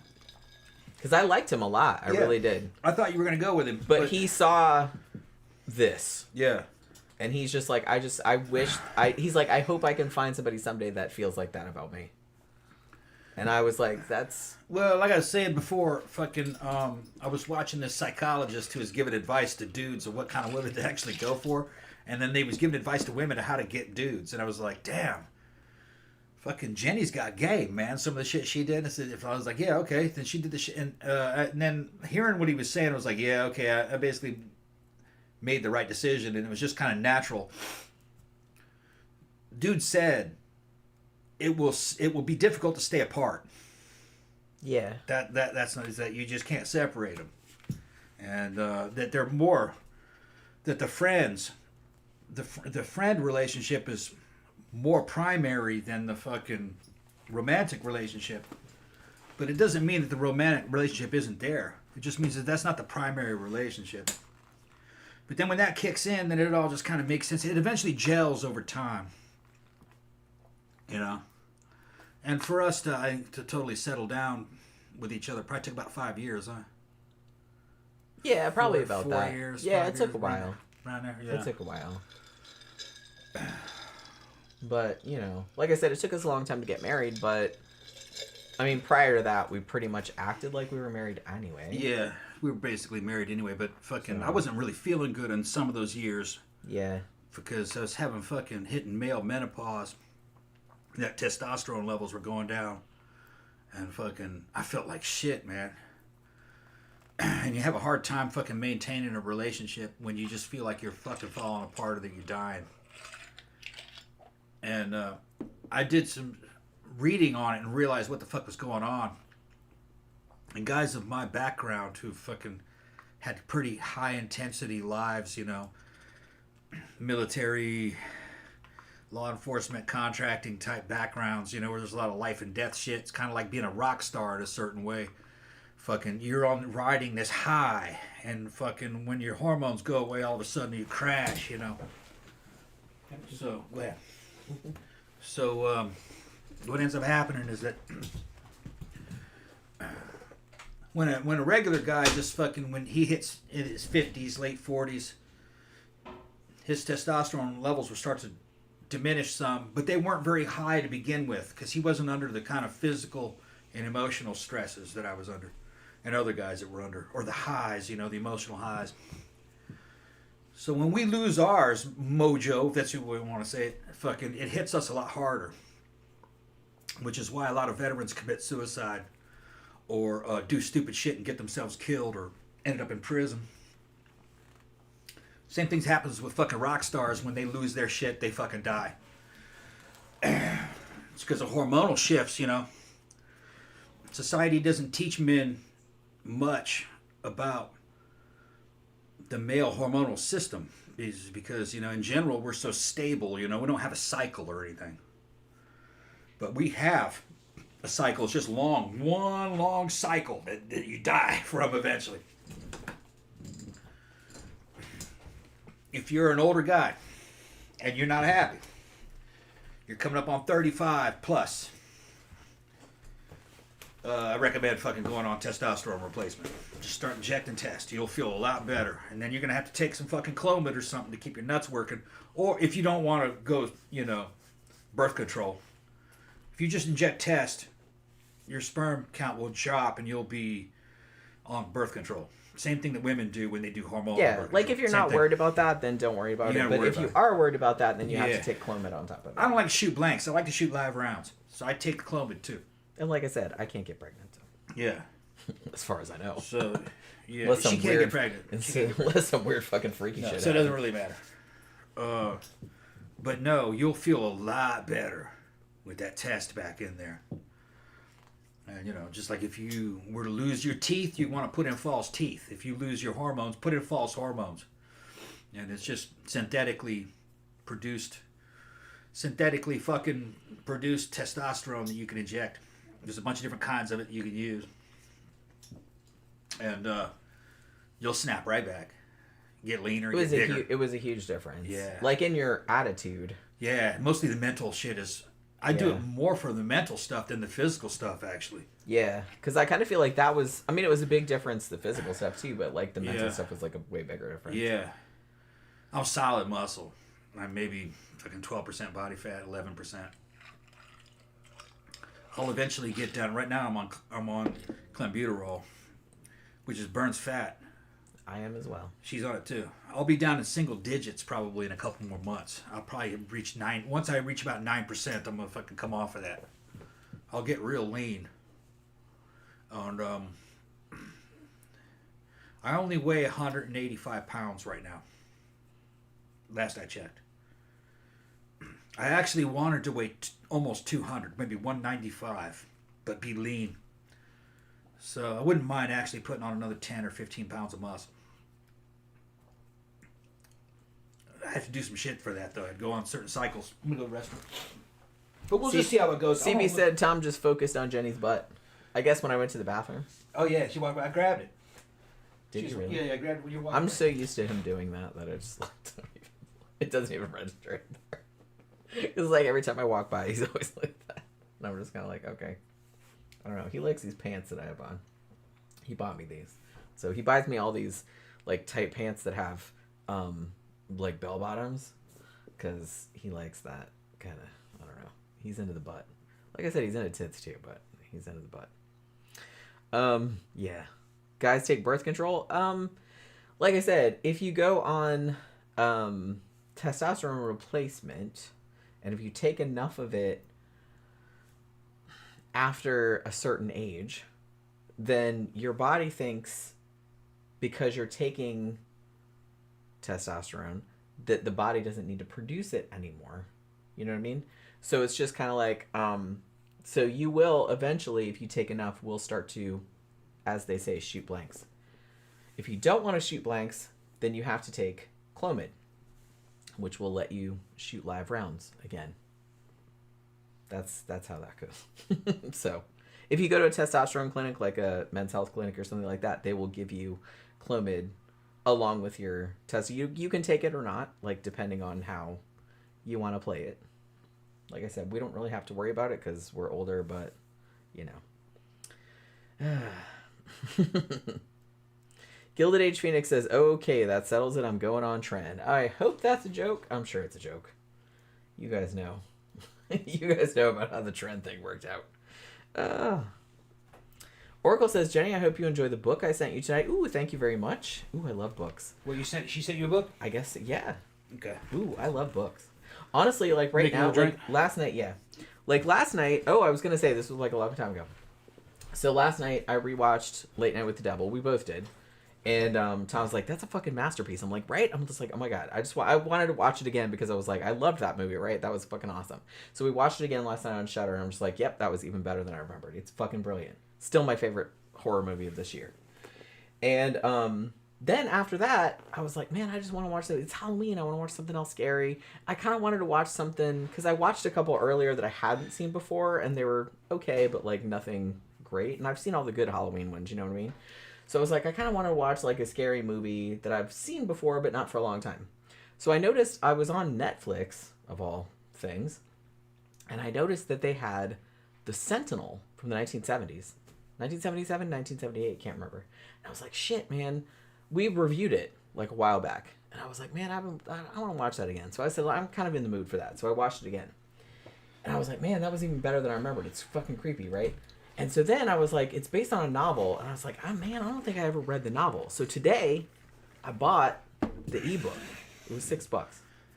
And I was like, you know what? I think I'm going to make a video compare. Because, you know, over on my Scare Salon channel, if you're not subscribed to that, I have another channel called Scare Salon where I post shit probably like once a month at this point because I post so much stuff on this channel. But sometimes I do book versus movie comparisons. And I was just kind of like, man, I should do a book versus movie on The Sentinel because I just watched the movie and I kind of want to read the book. So I started reading the book today and I'm probably about 65% of the way through. So okay. I will say, like, from just a spoiler alert, the book is very, very similar to the movie. It's very similar.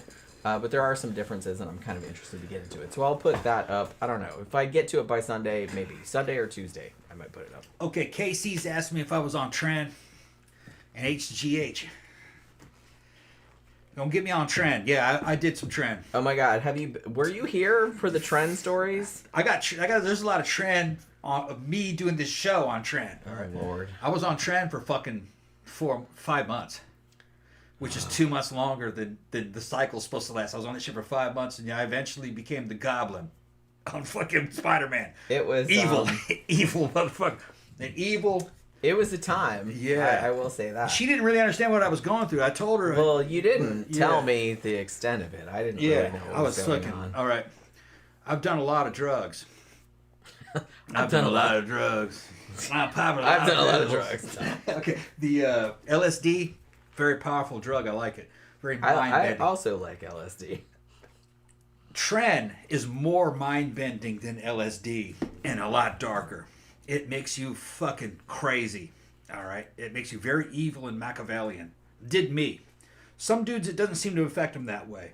Well, you're kind of already like that, so it might have just, like, amplified. Yeah. Because you're kind of already... Yeah, lots of hatred towards men, especially weaker men. Oh, man. And, like, I could get on a fight on it fucking instantly. And it wasn't me making the decisions. It was Tren making me fight, you know what I mean? I just start fucking fighting dudes in clubs. They deserved it. Jen was there.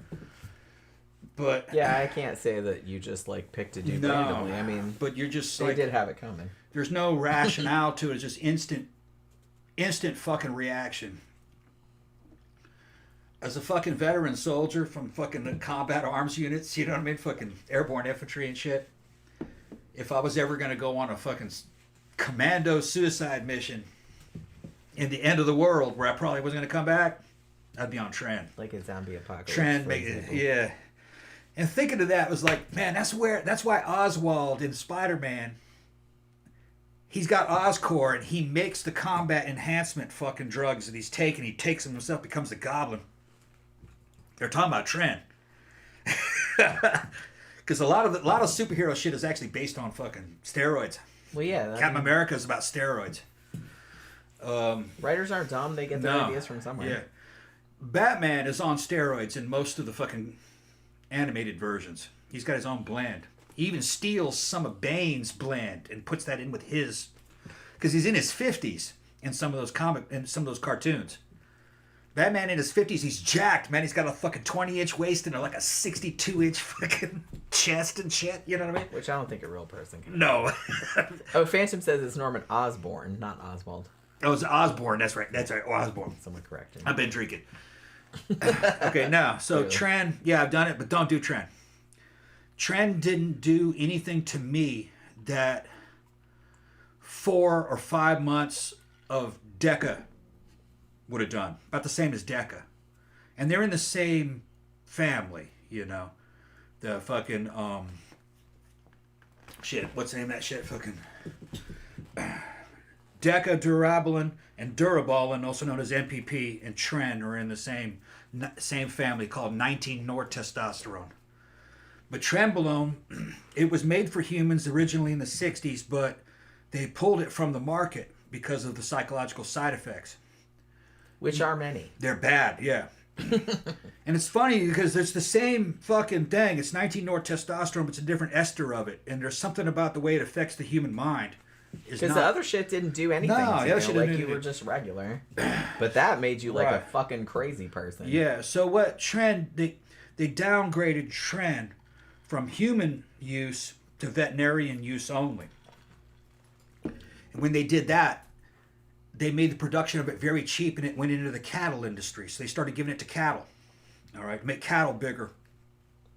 And to keep weight on them while they were on a fucking train going to slaughter. Because they weren't eating during the voyage. So most of Tren, if you ask me, is a hype. Deca will do the same thing. Or NPP is very similar to it, which is short ester decadurabolin, which is really nothing more than a modified testosterone. It's just that it is not bioidentical to testosterone. If you're taking Tren or NPP or Deca, you must take testosterone with it. It will not replace it, but it will supplement it. Now you asked me about HGH, human growth hormone. There was a time in which people thought that human growth hormone could replace steroids as a safer alternative. Didn't work. Just look at Sylvester Stallone. All right, his face got fucked up by HGH. They fixed it, but it causes you to get your lips and nose to grow. It doesn't offer anything that steroids. Steroids are a much safer alternative than HGH. The only reason why you would ever take HGH is if you are a fucking pro-level bodybuilder trying to go to Olympia. You're as big as you can possibly fucking get on fucking steroids and testosterone. And you're trying to pick up a couple more pounds, HGH might do it. But for the normal person like me, I'm not trying to go on stage in Olympia and shit. I don't need that kind of... I don't even want to be heavier than 200 pounds. Those dudes weigh 300-something pounds. All right? The human heart was not designed to support a body that big. A horse heart might, but not a human heart, you know? It's too small. So, no, I don't fuck with HGH. Everything has been test, Deca, NPP, some Winstrol, a very little bit of Dianabol, injectable Dianabol, not pills. But most of it was fucking NPP and Deca. And test. I like test cypionate. Or test enanthate. I'll inject that too. I'm not on much of anything anymore except a little bit. She's just on clenbuterol. Clenbuterol and a little bit of testosterone. Very little. She's on like 40 milligrams a week. That's it. Which is replacement levels for postmenopausal female. Sure. Yeah. Now she's been on other stuff though. Well, yeah, that's not... She did a pretty heavy cycle of fucking nandrolone, Deca. You know, about 2 months of it. Maybe 125 milligrams a week. Made some changes, yeah. But female can't be on that for very long. You got to take them off. It does change your body composition. Yeah. Yeah, you get fucking sexy. It increases physicality a lot in a woman. And you see in older women and older people in general require heavier doses than younger people. And they mostly, if you're in good shape, you can tolerate heavier doses. And this is why. If you take a bunch of tests and you inject that into a young man, his body's going to try to counteract that by producing a bunch of fucking estrogen to try to achieve a balance. Because he's got a fucking a healthy, young endocrine system that's going to try to fucking maintain some kind of balance. Older people don't. Our endocrine systems are weak. You can inject steroids or hormones into it, and your body's not really strong enough to even attempt to fucking counteract it. So it just goes, okay, all right, I'll do that then. A younger body will go, wait, but hold on, this ain't right. This is fucking way out of balance. No, I got to produce all this other shit to get the balance correct. Older people, their bodies aren't really strong enough to do that. We're a lot more chill. Yeah, so it's like, okay, test. Let's run test. Okay. This is what we're doing now. All right. So a lot of the side effects of taking this shit is not so much the hormone or steroid itself. It's your body's reaction to it. And when you get older, you don't react as much in a negative way. So I don't really have to worry about gyno that much. I don't have to worry about controlling estrogen levels. So I don't take any of the fucking estrogen blockers. I don't have to, because I don't have any signs. You only take that shit if you have signs of fucking high estrogen. Which in a man is basically really sensitive nipples and motherfuckers getting weird orgasmic fucking like, oh man, you know, you can multiple wouldn't that be orgasmic. Neat? Well, I would like the multiple orgasmic thing. That would be kind of cool. Well, I've had it, but only very early on in doing testosterone. Because that's kind of one of the best things about being a girl, I will say. That eventually kind of wears off when you're doing it, when you're injecting test. I had that a little bit for a few months, but then it goes away. It was just a temporary imbalance. So, I'm not a doctor. Don't take any of my advice. Don't listen to me. I'm just saying that I don't want to get sued. Legal disclaimer. It's a disclaimer. The worst combination is very young men who are teenagers taking steroids and testosterone. You mostly don't need to when you're young. If you're going to become a pro athlete, I can understand why you would want to do that in the off season to get bigger. but you have to know exactly what you're doing. You're going to have to fucking take hormone blockers. You're going to take estrogen blockers probably. You're going to have to be on Clomid. And you're going to have to know how to control the doses and to mitigate side effects. When the games come, they're going to want to fucking drug test you. So you're going to have to be off of that in time to pass those drug tests. So this is another thing a lot of y'all people, civilians, don't understand. Keep track of. All of those professional athletes are on steroids. All of them. All the fighters, everything. Now, they're not on them at the time that they're playing or fighting. But because they get tested. Because they get tested. But during their training, before these games, and in their off season, they're on all kinds of shit. To get them to grow bigger. Yeah, you have to. There's no other way. Because everyone else is. Because, you'll never beat those other guys. You'll never beat them. You'll never beat them. Because they're enhanced. If one person has an advantage, then everyone has to have that advantage. I'm not normal. Okay? I'm not a normal 55-year-old. I mean, I can beat up most male teenagers without a problem. That's not normal for a 55-year-old. I probably could too. Yeah, it depends on how beat the fuck out of those dudes. And but the thing is I'm enhanced. I know I'm enhanced. You know what I mean? I'm not one of these dudes that tries to hide it. I think that shit's stupid. Let everybody know that technology exists. Because it helps people, especially older people. Yeah, I don't really get this whole thing where... Yeah. I mean, I think it's better than it used to be. Because remember back in the 80s and 90s, even in the 90s, I kind of feel like for example, like women that had plastic surgery, like actresses and stuff, would deny that they had plastic surgery. No. I didn't. Why? Like, I don't understand. Like, everybody knows it. Yeah. If you look at modern, higher-end porn stars, the females, they've all had something done. Okay.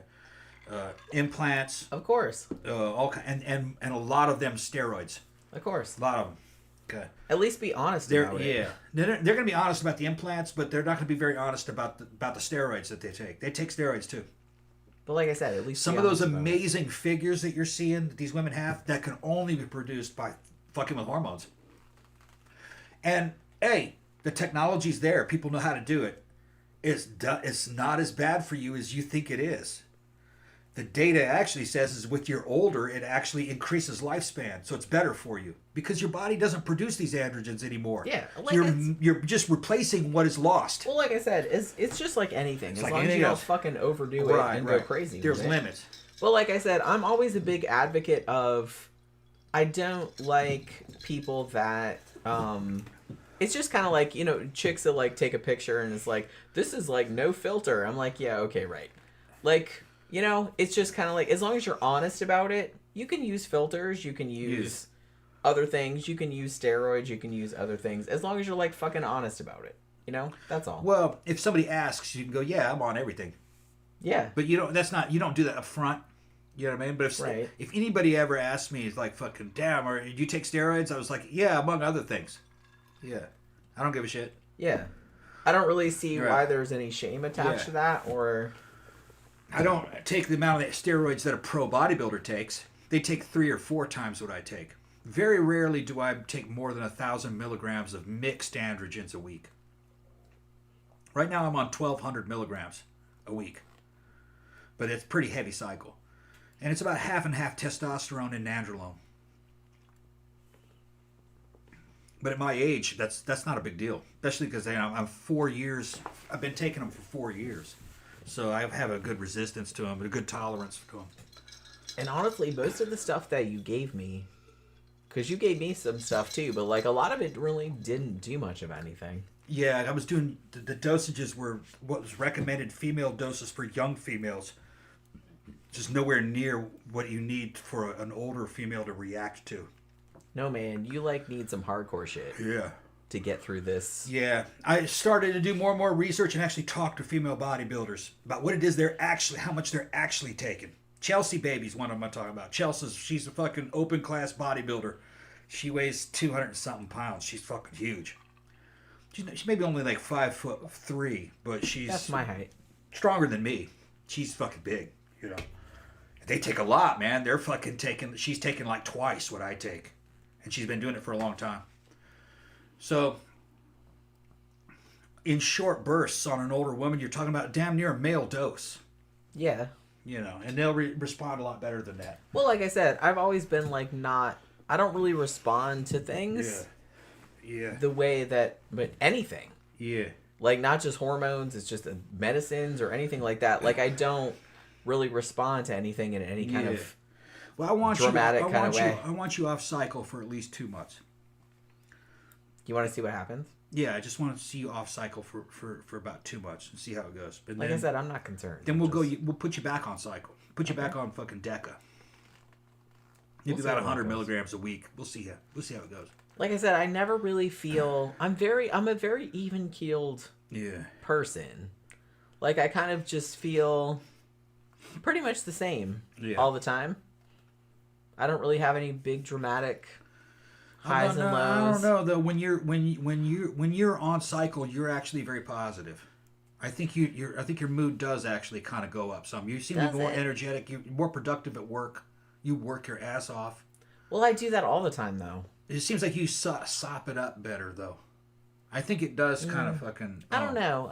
Well, from my perspective, I'm a person that I have like really bad anxiety, and in a way I don't want that to go away because the anxiety fuels the productivity.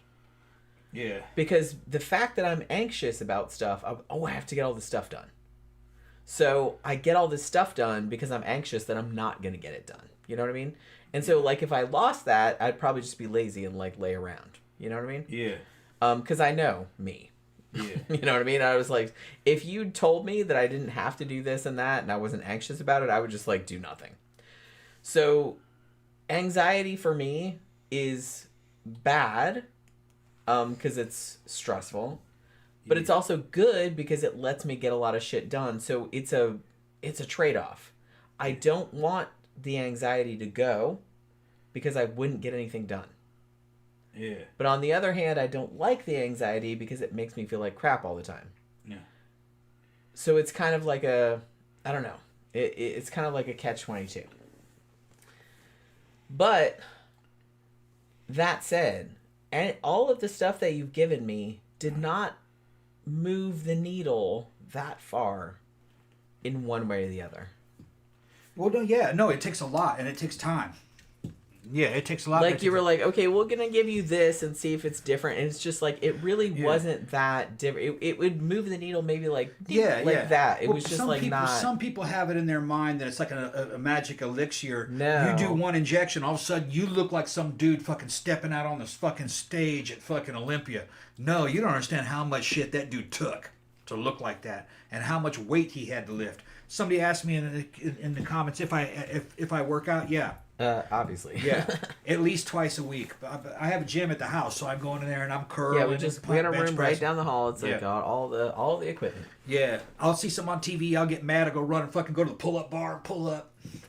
You know. So yeah, I work. I train constantly. But the thing is here's the thing. I want to train all the time.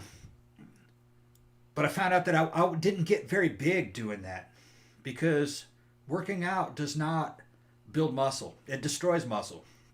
You're wearing it out. You get bigger by fucking growing it all back during the recovery period. That's why you sleep so much. So you sleep a lot and you're eating a lot and you're trying to fucking. I can't sleep that much. I fucking love it. And you're like, oh, you're like a lion. You ever see those lions eating and laying on their back going, oh. I wish I could do that. You're like that. I can't sleep much and I can't eat much. Yeah. Unfortunately. So a lot of them big motherfuckers are spending a lot of time sleeping and eating. Yeah, they're in the gym, but they spend most of the time fucking healing and growing. Must be nice. Yeah. Well, it used to be you could make money at it. You can't anymore. Most of the dudes that look big like that, they're losing money or they're maybe compensating a little bit by being personal trainers to other people in gyms. And then they have day jobs. And here's another fucking thing is that that scene, that whole fitness scene on a fucking national level is quite corrupt. A lot of those fitness girls also are fucking escorts. They're personal trainers and escorts. Hey, bitch, gotta make money somehow. Yeah. I mean, I've gone Don't through. hate. I've gone through. You know, I check all who the local escorts are a lot of times around here because I have that fucking Tinder. Not Tinder. What's it called?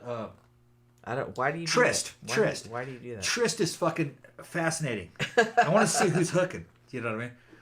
And fucking fitness girls will show up, and they're all muscle, you know what I mean? And they'll go, you know, I'm a muscle mama and this and that, and fucking escort / trainer, you know. He's saving all that shit for later. No, I'm just fascinated. Little bit on the side. I'm fascinated about the business. You know what I mean? Fucking fascinated with this. Well, another thing is I want to see if anybody I know pops up on it. I am kind of curious about that. Yeah. Oh, side quest is going to bed. Okay. She's like, it's been fun. She's like, I'm too drunk. Okay. I need to go pass out. Yeah. I know the feeling. Yes. Yeah. It's all right. It's Yeah. Friday night. We're only gonna have a couple more drinks there. probably. I mean, I might have one more.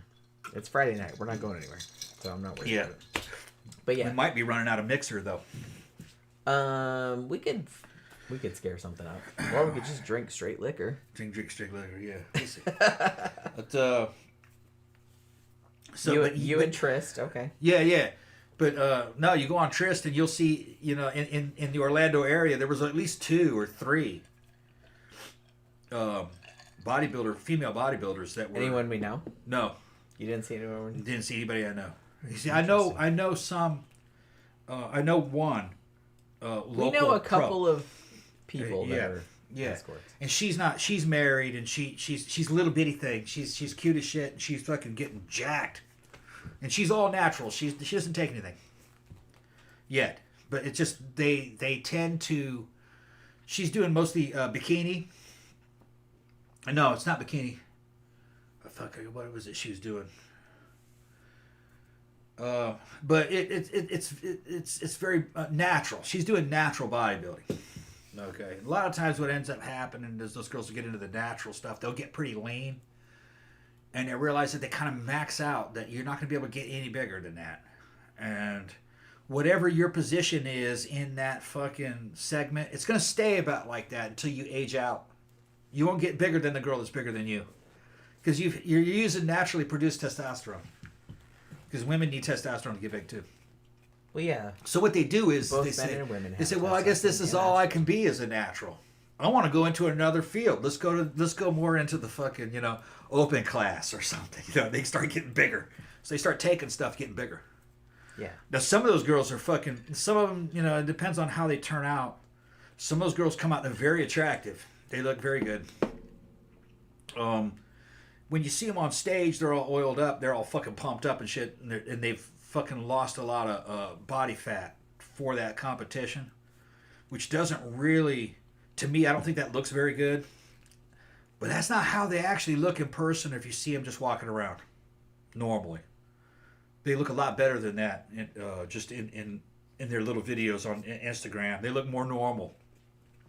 A lot more normal. Because you don't want to date a woman that looks like a fucking male anatomy poster. And a lot of the ones fucking when they're competing, they look like male anatomy posters to me. Well, yeah, that's kind of the thing. Like, when you're competing, there's a whole aesthetic that you have to adhere to. Yeah, the judges. It's not necessarily what people would respond to in real life. Yeah. So it's kind of like a different... Yeah. It's a different aesthetic. Yeah, and in that scene, Instagram changed everything. Used to be you had to go to fucking Muscle Beach and shit fucking back in the 70s with Arnold and do these shows, and maybe people would see them in magazines of what you did. And those shows were all oriented around judges who were sitting there. You were all just trying to make that particular judge happy. Now you got Instagram. Okay? You got bodybuilders that say, well, fuck judges. I'm just going to let the people judge. Right. So then they try to build a body to what they want and to see how the fucking people react respond to it. Yeah. So you have all different kinds of shit, and then they're mixing it with cosplay. Like you have dudes that get fucking awesome looking, and they're dressed in the damn Greco-Roman gladiator outfits. That's cool though. Or Chinese girls that are just cut as shit, and then they dress up in an ancient Egyptian fucking assassin outfit, or fucking, you know, Chinese dancer outfits, and characters from fucking anime. And if you say, well, is she a bodybuilder? At 125 pounds, 5'2", yeah, she's a bodybuilder. Yeah. I will give her And she's fucking mother of one, and you look at her and she's fucking 3% body fat with fucking outstanding figure. Like I said, gotta appreciate. Yeah, yeah. Well, see, that's what I love about the internet, man. Because it opened the art up. It opened the art up. She'll fucking get in ballet outfit and dance ballet, and then do Chinese dance. Her name is Wan Herong, and she's in her 30s.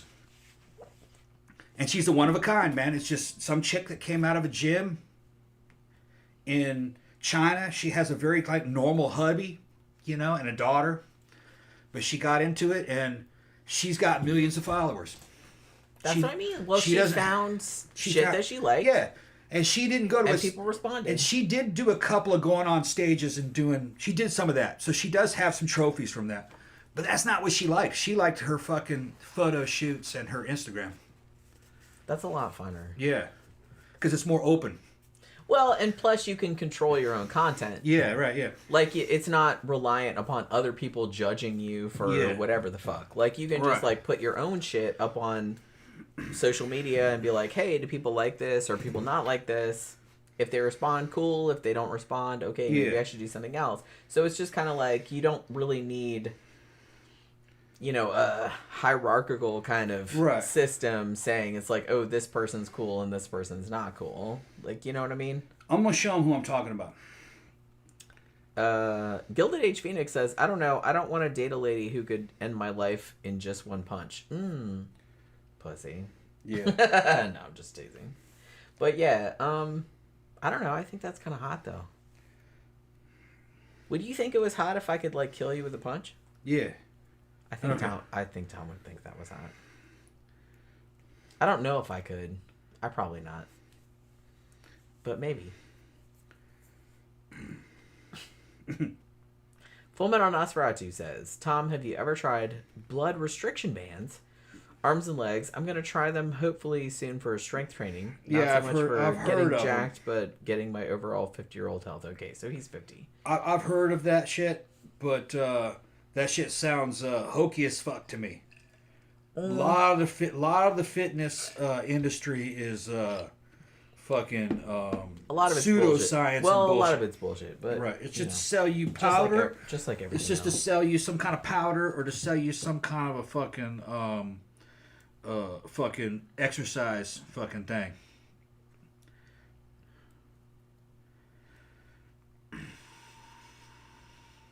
Oh, and Gilded Age Phoenix also said, but if they take too much, they become like Drago from Rocky IV. You must be talking about women bodybuilders? Yeah. I honestly, I don't think I've ever seen a woman bodybuilder that looked like that. Yeah, well, what he's talking about is you're talking about back in the 90s. Yeah. Okay, in the 90s, everybody was too big. Yeah, and the 90s, a lot of that was like kind of a thing. A lot of that shit had to do with the judges. All right? Yeah. The judges of the 90s were real fucked up with the women. This is Chelsea. That's the one I was telling you guys about. She's an open class bodybuilder. All right? If you look at her there, you go, man, that doesn't look very good. You see her just walking around. She doesn't look like that. That's when she's stage ready. That's her just dressed up in little goth outfit type stuff. She looks a lot more normal.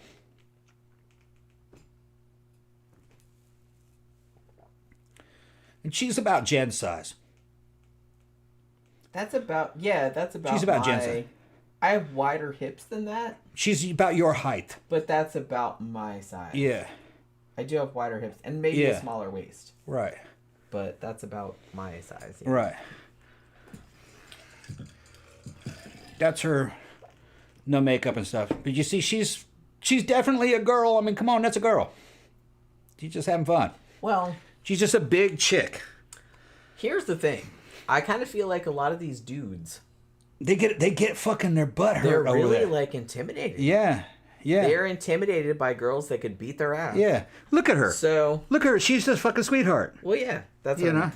They're intimidated that a girl could beat their ass. Yeah. Which they probably could because those dudes are like they beat a lot of. She could beat a lot of guys' asses. So they get all butthurt about it, and they I think these are the same types of dudes who do that weird like transvestigation stuff and all that kind of crap. That must be a man. Yeah.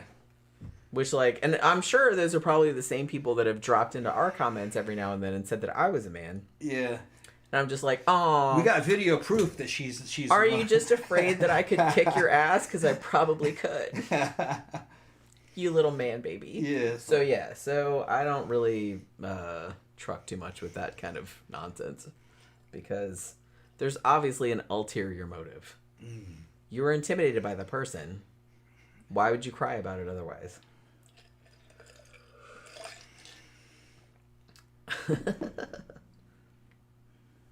CB says, I want a woman that can beat the shit out of me. See? That's what I like to hear. That's what I like to hear. I'm looking for fucking... I like dudes that are not intimidated by women that could beat the crap out of them. You know? Yeah, I found her. That's pretty awesome. I found her. This is the Chinese girl that I was telling you about. Okay. But you showed me her before. Right? I showed it to her. I'm gonna show them. Let me see. Okay. Is that the same chick you were telling me about? Oh yeah. I would consider her a bodybuilder. Now she also does cosplay. She weighs about $125. That is mother. She's very thin. Very look thin. at her butt. Oh, yeah, and that butt. Yeah. She was talking about her butt. She's trying to get her butt fucking tight and high. She says no Chinese girl has that here in China. That's a good butt though. So That's a good butt. Yeah. Okay. Now I'm gonna show you her art form of when she starts doing cosplay. She's dressed up as like one of the characters from Street Fighter. Yeah, see, I mean... And she hits the gym. That butt is fantastic. Yep. She has a fantastic butt. Okay. Let me show you some of her really good shapes where she's the Egyptian queen. This is a good one. Her showing off abs. Working out, showing off abs. And this is not a young woman. This is a woman in her mid-30s. Okay, which that's young, but that's not as young as you would think. You're not talking about a teenager. Yeah, I mean, according to us. And she's got kids. Okay. It can be done, y'all. Yeah. Can be done.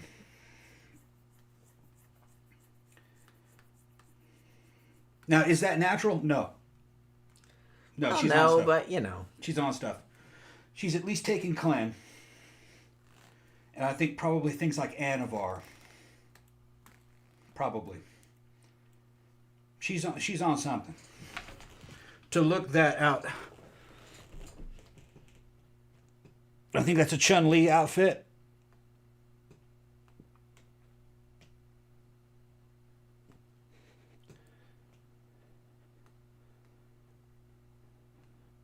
She's cool.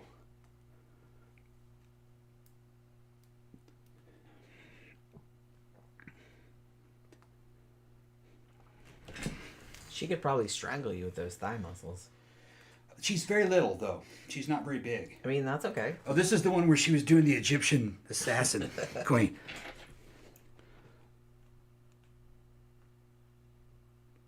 I just think that's some artistic shit. That's a really good form of bodybuilding exposition. You know what I mean? Why not put some artistic flair in it? Yeah, sure. And some cosplay elements. Give it some flair. Right. It's a lot more fun that way. It's more fun. It's kind of boring with just like... Yeah. It's not clinical. You know what I mean? Because a lot of that shit, they're on stage to get some... to show off to some judge. It's kind of clinical and robotic. It is, yeah. This is all artistic, and look at my clothes, the outfit, the way it's shot. It's just, I think it's better. I mean, well, yeah. And it's for the people. That's what I'm saying. It's for the people. It's just kind of like, because the judges have their own set of rules, and it's like they're very restrictive. But it's like, if you could, honestly, like all the shit that we see on Instagram and like TikTok and stuff like that, it's just kind of like, there's all kind of different shit.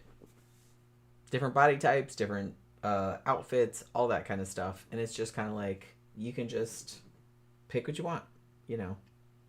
Yeah. Full men on us for like girls ripped as fuck. She is, yeah. I'm not that ripped. Not by a long shot. I got like some good muscles in my calves and stuff. And the thigh muscles are coming along. The butt muscles are coming along. The midsection is actually a lot better than it used to be, but you know, we're getting there. I'm not to that level, and plus I'm significantly older than her, so there's that too. I'm in my early 50s, so I don't know how reasonable that is. CB says, Jenny, you are perfect. Well, thank you very much. I like to think so. I like to think that I'm pretty fucking cool. You know what I mean? I like to think that. I don't know how true that is, but you know. I don't know. It's just...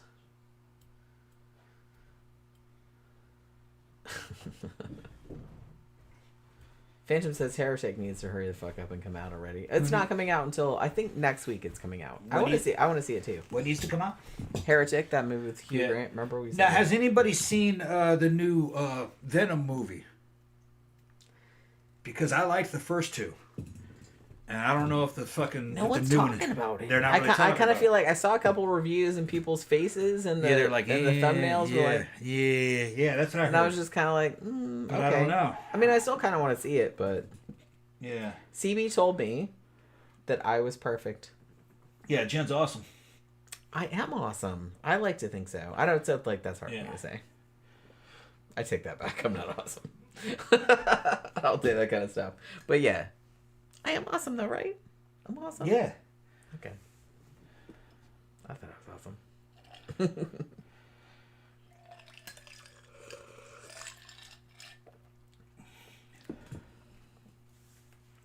Fulminant Nosferatu says, Jenny, my pup Rio says, thank you for her birthday shout out weeks ago. Had a great Halloween. Well, thank you very much. Yeah, that's right. We wished happy birthday to the puppy. Oh, yeah, that's right. Remember that? Yeah. She had a great Halloween. We did too. Like, it was kind of boring. We just like watched movies and gave out candy. Yeah, but... you're looking great on camera, Jen. I went over there and your face is in there. You want to go make another drink? Why not? All right, I'll make one too. Man, it's Friday night. Yeah. It's Friday night. We're not going anyplace. Tammy says Venom 3 is great. Tom Hardy is funny as shit in it. I mean, honestly, I don't care what anybody says about it. I will probably just watch it because Tom Hardy is like funny as shit. And I love him. So, you know. Phantom says Halloween came and went too quick. I know, it's just kind of like, there's so much like build up. And I had all these ideas for costumes and then like I lost track of time and I didn't have time to do like what I wanted. I didn't have the money to do what I wanted. All this other kind of shit. And then it was on a Thursday night, which is like super awkward. And then I was like, fuck, man. So like last night, I'm like, man, it's Halloween night. People are ringing the doorbell. We're giving them candy and shit like that. But I was like, it doesn't really feel like Halloween. I don't know. Now I gotta wait a whole other year. It's so depressing. I'm trying to be positive. But you know, it's kind of depressing. Like I said, at least I got to watch Late Night with the Devil again. That was my Halloween treat to myself because I wanted to watch it again. I'll tell you what, Jim. She said it was great. Yeah. Good. This is what I want you to do. Do you want to go watch it tomorrow? Tomorrow we're gonna see that shit at the local theater over here. All right. After we fucking stuff ourselves at the fucking Chinese buffet. Okay, so that's the plan. Sound? That's the plan tomorrow. I'm gonna eat so much fucking shrimp. So we're gonna go to Ichiban. You go to tomorrow, Ichiban, and then we'll go see Venom 3. Yeah. And then maybe we'll review it Monday. Yeah, so we got to get the that sounds like tickets fun. for a decent time to give us time to get there and to get something to eat. All right. Then we'll come back and get ready to go out to the club. Oh yeah, Oh yeah, that's right. Yeah. Oh shit. Okay. Well, if we can't get a good time tomorrow, we can go on Sunday. We can do it Sunday. We can do it Sunday if we have to. Either way. But I'd like to go see that tomorrow because I actually kind of in the mood to go to Ichiban. Okay. Although Sunday at Ichiban they have the fucking it's better food. It's better because you pay the lunch price, but you get all the dinner food. Yeah. Fuck every time me and Jenny go out, fucking black people fucking love us. Fucking last time we were at fucking Ichiban. We were there last Sunday. Yeah, last Sunday, a whole fucking table of black people who were fucking bikers started asking me about my boots and fucking they wanted to talk about fucking motorcycles and shit. And they were all older people, 60s, 70s. Yeah. Yeah, you got a lot of fucking black bikers here. And Harley Davidsons and shit. And they see your shoes and they're just they see your shoes and they knew. They go, oh yeah. How do you get that boot underneath the fucking fucking shift lever? Says you put it all the way up. If You got forward controls, put it all the way up. And they go, okay. I told them the brand and everything. They wanted fucking new rocks. I was wearing these. Which those were, how much were those? $300? $325. $325, yeah. But you've had those for... No, these are newer ones. Okay, These are newer ones. I have a pair of fucking new rocks that are fucking almost 20 years old. They look brand new. They last forever. They last forever. And they're fixable. You gotta pay a lot. Yeah. At first, but they're real leather, and they will last. And it's thick. Your whole life. Yeah. And if anything goes wrong, they can be repaired. Yeah. You can take them to a real shoe shop. It's old school. That fucking knows how to work with leather. They can repair it. And they're a motorcycle boot, but they're very much oriented towards entertainment. You know, like a lot of fucking heavy metal guys wear it and shit. There's a lot of flashy shit. It's a cruiser boot. But this is actually kind of a modified road race boot. But it looks cruiser. It's got big fucking big fucking soles on the bottom of it, which is great for motorcycles because some motorcycles are actually pretty tall. So you fucking touch the ground a lot easier when you're at a light. But you know, you just to get your fucking feet underneath the shifter, you're gonna have to fucking raise the shift lever up. Brandon says, "What did you think about Terrifier 3? We reviewed it. We liked it. Not this past Monday, but the Monday before. We liked it. Yeah. Like we went to see it like the weekend, but it was super fun. Like I've seen all the Terrifier movies. I even saw All Hallows Eve, which was where Art the Clown was first introduced in that anthology movie. So I've seen that. I haven't seen the second one. I don't think. I don't even know if Art. Tammy said Tom Hardy's funny as shit in it. Yeah, I said that. And she wants a review Monday. Yeah, maybe we should do that. Okay, so we'll go see it this weekend. Yeah. I mean, we saw the trailer and we're like, yeah, we'll probably see that because Tom loves the fucking Venom movies. Venom said that girl's got some washboard abs that you could wash the first lady's, what's it, Akira Kamale's husband's panties on them. I don't know what he's talking about. Yeah, she's got fucking perfect abs. And here's the thing. That's why I said she's enhanced because you really can't get abs like that at her age by normal means. Hard work will not build those. No. People think, well, I'll just keep working out. I'll just do sit-ups. And do a bunch of, no, that won't work. It won't work. It won't do that. Your body, once you're past 35, doesn't produce the androgens required to make the fucking lean modifications in that body to get that to look like that. It just you'll stay fat. Your body just doesn't respond to training after 35. Not really. You just get tired. Yeah. Because like I said before, working out doesn't make you bigger. What makes you bigger is you still have to be active. You still have to do shit. Yeah. Like work out and stuff. But I only work out like once, twice a week, maybe. Yeah, but she's enhanced. It's different. But I'm taking stuff. Yeah. Too. Which that magnifies. And that helps a lot. You're right. So her body can react. Plus, I don't eat much. Her body can react to her training. A woman of her age, normally without anything, the body just won't react to the training. Working out doesn't make you bigger. It doesn't change your shape. No. What does that is the recovery period. And that recovery period of you growing all that shit back that you've destroyed, all that shit is fucking dictated by what the androgen levels are in your body. How much testosterone can you produce? How much estrogen if you're a woman? What's the fucking, what's the balances and your body tries to build? Because it's giving the signals to build. A normal older person's fucking endocrine system never sends the signals. You just work out, you get tired, you fucking feel like shit, you heal up extremely slowly, and you just kind of heal up, and that's it. Body didn't change. And it gets worse as you get older. Because you just don't produce the androgens. So you inject them. And then your body will go, oh, okay, yeah, I got plenty. All right, I know what to do. I'll fix it. Grow, bitch, grow. I tried to work out fucking natural in my fucking late 40s. It improved a little bit.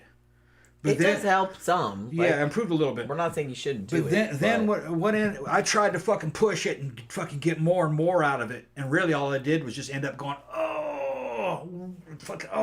constantly being sore and never really healing up. And every time you went back to the gym, you really were fucking getting weaker and weaker instead of stronger and stronger.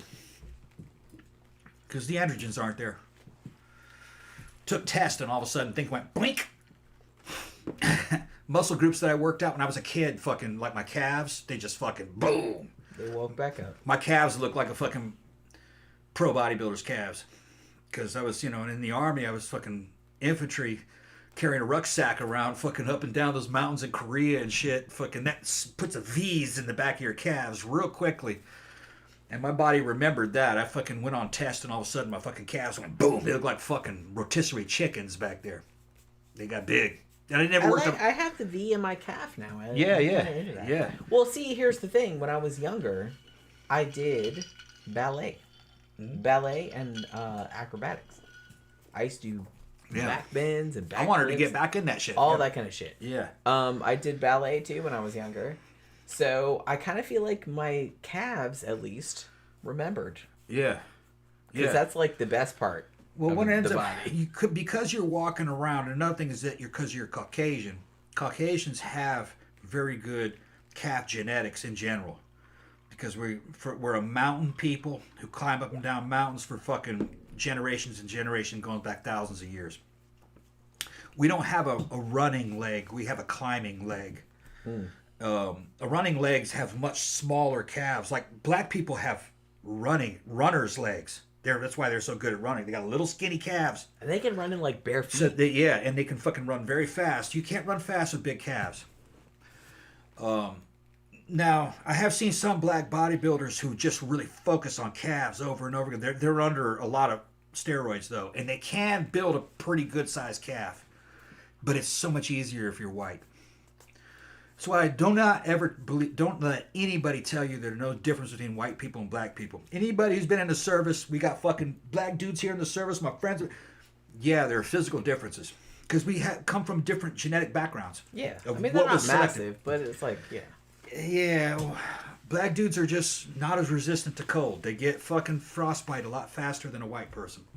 Because we don't have any melanin, or a lot lower melanin content. And the melanin will fucking freeze and become icicles. So you got to watch black dudes in cold weather. They will die first. They're like the canary in the coal mine. We're out there trying to fucking survive. You know what I mean? And if you see your fucking partner and he's black, he's fucking going out, you better help him, okay? And the thing is helping him is helping you, because you're only 15, 20 minutes behind him. The difference, there's a difference, but it's not that big. That's what I'm saying. It's not a huge difference. So if he's going down, that means you're about a half hour away from going down. So you better get him fucking warmed up so he can keep you from fucking going down. So you start keeping each other fucking warm. And the way we would do it is fucking wrap each other up, get in fucking sleeping bags, I'd put his feet in my fucking belly and shit, fucking try to warm him up. Because it was Korea and it was fucking, in Fahrenheit, it was below 0 Fahrenheit. I think it was 20 degrees below 0. It was Arctic fucking weather. Insane. Exposed skin freezes in minutes. Everything had to be covered up. Yeah, I mean... Yeah. Cold weather don't play. Yeah, and we were in the mountains and the shit was fucking blowing. So you had wind chill. Humans are very, very fragile. We were hallucinating and shit. And a Mexican dude saved me, my buddy Chifino. He's fucking my best friend from the day. He's like my brother. I love this story. I fucking got up out of the fighting position, started walking down into our field of fire, and he's Ross. And this is 3 o'clock in the morning. Yeah. Where you going? And I heard him running after me. And he got up to me, and I went, and he goes, where you going? He goes, I'm going to McDonald's. McDonald's. He saw McDonald's. Yeah, in my mind, I saw McDonald's over the fucking mountains. And there was like hot coffee and hash browns. Yeah. And I pictured myself fucking getting hot coffee and fucking, the hash browns? Yeah. I was eating the hash browns and shit. And he goes, there's no McDonald's. And he fell for it for a minute. He's like, McDonald's? I said, yeah, it's over there. See it? And I'm pointing at the top of the head, and he goes, dude, we're in Korea. There's no McDonald's here. We're out here in the DMZ. Tom wandered off. Oh, yeah. Had he not stopped me, I would have fucking wandered off in the snow. You would have frozen to death. I would have walked out and frozen. I would never have met you. And he goes, we got to get you. Come on, man. And fucking, and he's Latin. And Latins are actually a little bit more susceptible than fucking white guys. I don't know why he had his mind together. There was a long reason why. Our fucking squad leader was a piece of shit, and he didn't tell us to fucking get in the sleeping bags. He got into his sleeping bag and left us over there on the fucking side. pulling security outside the sleeping bag at night. Yeah, y'all deal with it. Y'all fucking take that shit. Yeah. And like, we started to freeze to death. Mm-hmm. We got into the sleeping bags anyway. We woke up in the morning and thought we were in big trouble. Turns out everybody was in the fucking sleeping bag. He just didn't tell us. I would hope so. Yeah. Don't die. I mean, don't die. But the fact that you were so cold that you hallucinated. Hallucinated that I was going to McDonald's. That there was McDonald's. Yeah. With hot coffee and hash browns. Yeah, yeah. And I was happy. Just over the hill. I was happy. I wasn't cold. I was just thinking about those hash browns. Like I said, had he not seen you, you probably would have. I would have died. Died. Yeah, he saw me walking down. Because we were set up, in little fighting positions, looking down into the fucking valley. And I got up and walked down into the valley in the snow. All right. And he watched me go down there. Like, where is he? Yeah, it's like, what the fuck's he doing? He probably thought I was going down there to take a piss or something, but you're not supposed to go that way. Right. You know what I mean? That's down into everybody's. We had fields of interlocking fire. So I walked down in there, and I hear him fucking. I can remember that. Ross. He's whispering, Ross. Where you going? Going to McDonald's, man. It's like, what McDonald's? Can't you see us right over the top of the hills? And there ain't no McDonald's, man. We're in Korea. And I was like, oh yeah. What the fuck, man? He's like, I don't know, man. We'll come back in, man. Yeah. It shook me out of it. It's like, yeah. I would never have met you if that had not. Yeah. Shit like that happened on several occasions. Yeah, that type of stuff. That's crazy. Yeah, I was behind that M60 with my fucking face fucking freezing on it, making icicles and shit, trying to sleep. And fucking Conkle, my fucking squad leader, didn't tell us to get in the sleeping bags. Everybody else was in the fucking sleeping bag. Because they knew that fucking it was going to get cold as shit that night. Well, yeah. It's probably 20 degrees below zero. Yikes. I was in fucking cold weather gear, but it's nothing compared to what that sleeping bag could do. We had Arctic sleeping bags. You got nice and toasty in there. It took a while to build up body heat in it, but especially if you were cold, but it'd keep you alive. Big time. Okay, so we answered, what do we think about Terrifier 3? Oh, we like Terrifier 3. We saw it in the theater. We reviewed it. Sly's there, man. What's up, Sly? Yeah. Sly says, Tom, you're correct on 2 points. I have running legs. Yeah. My wife has climbing legs. Yeah, well, she's white. Which are sexy. Yeah. White girls got great legs, bro. Yeah. Infantry. Yeah, I am more like... Yeah. When I was a kid, I did... ballet, gymnastics, all that kind of stuff when I was younger. So when I started working out when I was older, it brought back all of the calf muscle action. Yeah. Yeah, the Caucasians come from mountainous regions. Because I was real good at gymnastics when I was younger. So we inherited big calves for climbing. I have big, huge calves. And it looks good on women. White women got fucking great calves. It's rare that you see big calves on black girls. They can still look fucking good, though. It's just a different look, But if you like that calf look, then you're going to like white women, you know what I mean? Black women about booty, Nice thighs, big booty, But the fucking calves are kind of small. Kind of pointed. Nice booties, though. What's that? They have nice booties. Booty, yeah. And good waist. If they have big booty, a lot of times they have good waist, too. I mean, like I said, it's not... It's general. It's not across the board because I've seen like white girls. I've seen, I've seen like everybody with. You can't tell, especially the African Americans, because a lot of them carry a lot of Irish genetics and stuff. Sure. So you could see sometimes you see black girls and they got white girl calves. My shit is like weird, man. It's like I don't know where my shit comes from. Everywhere.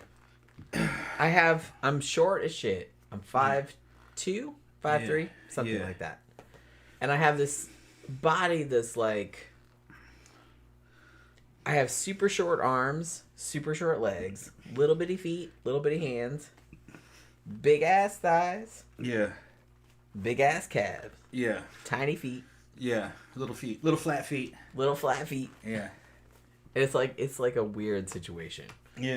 But all my female ancestors on my mom's side are built like that. I think it's some kind of an archaic Irish thing that was in here in the South. Irish, German, English, something like that. I don't know what it is. Yeah. We all look like that, though. Yeah. We're all, like, kind of short. Yeah. A lot of people in Mississippi are like that. Short arms, tiny hands. Yeah. Short legs, tiny feet. Big thighs, big calves, big ankles. Yeah. White Southerners are not modern specimens of what you'd find in like Celtic regions of today. We're the more archaic versions. Like we came here in the 16 1700s, you know, because Ireland and Scotland changed a lot in the 16 and 1700s. They moved up a lot in the world. But a lot of us were sent here. A lot of our ancestors from Ireland were sent here basically as criminals. If you were in any kind of trouble in Ireland and Scotland, the British would they'd ship you to the New World. Or to Australia. Or to Australia, right. They would ship you here. You were more lucky if you ended up here. But I don't know if they gave you a choice or if it was just random. Because if they ended up here, they weren't in a prison. They let them go. Now, here's another thing that's kind of been erased from history. A lot of those Irish people were slaves. There were a lot of Irish slaves here.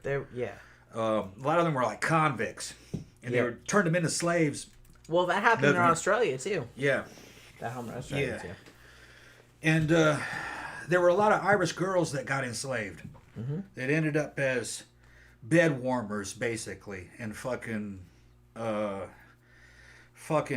maids for the British royal families and nobility, you know.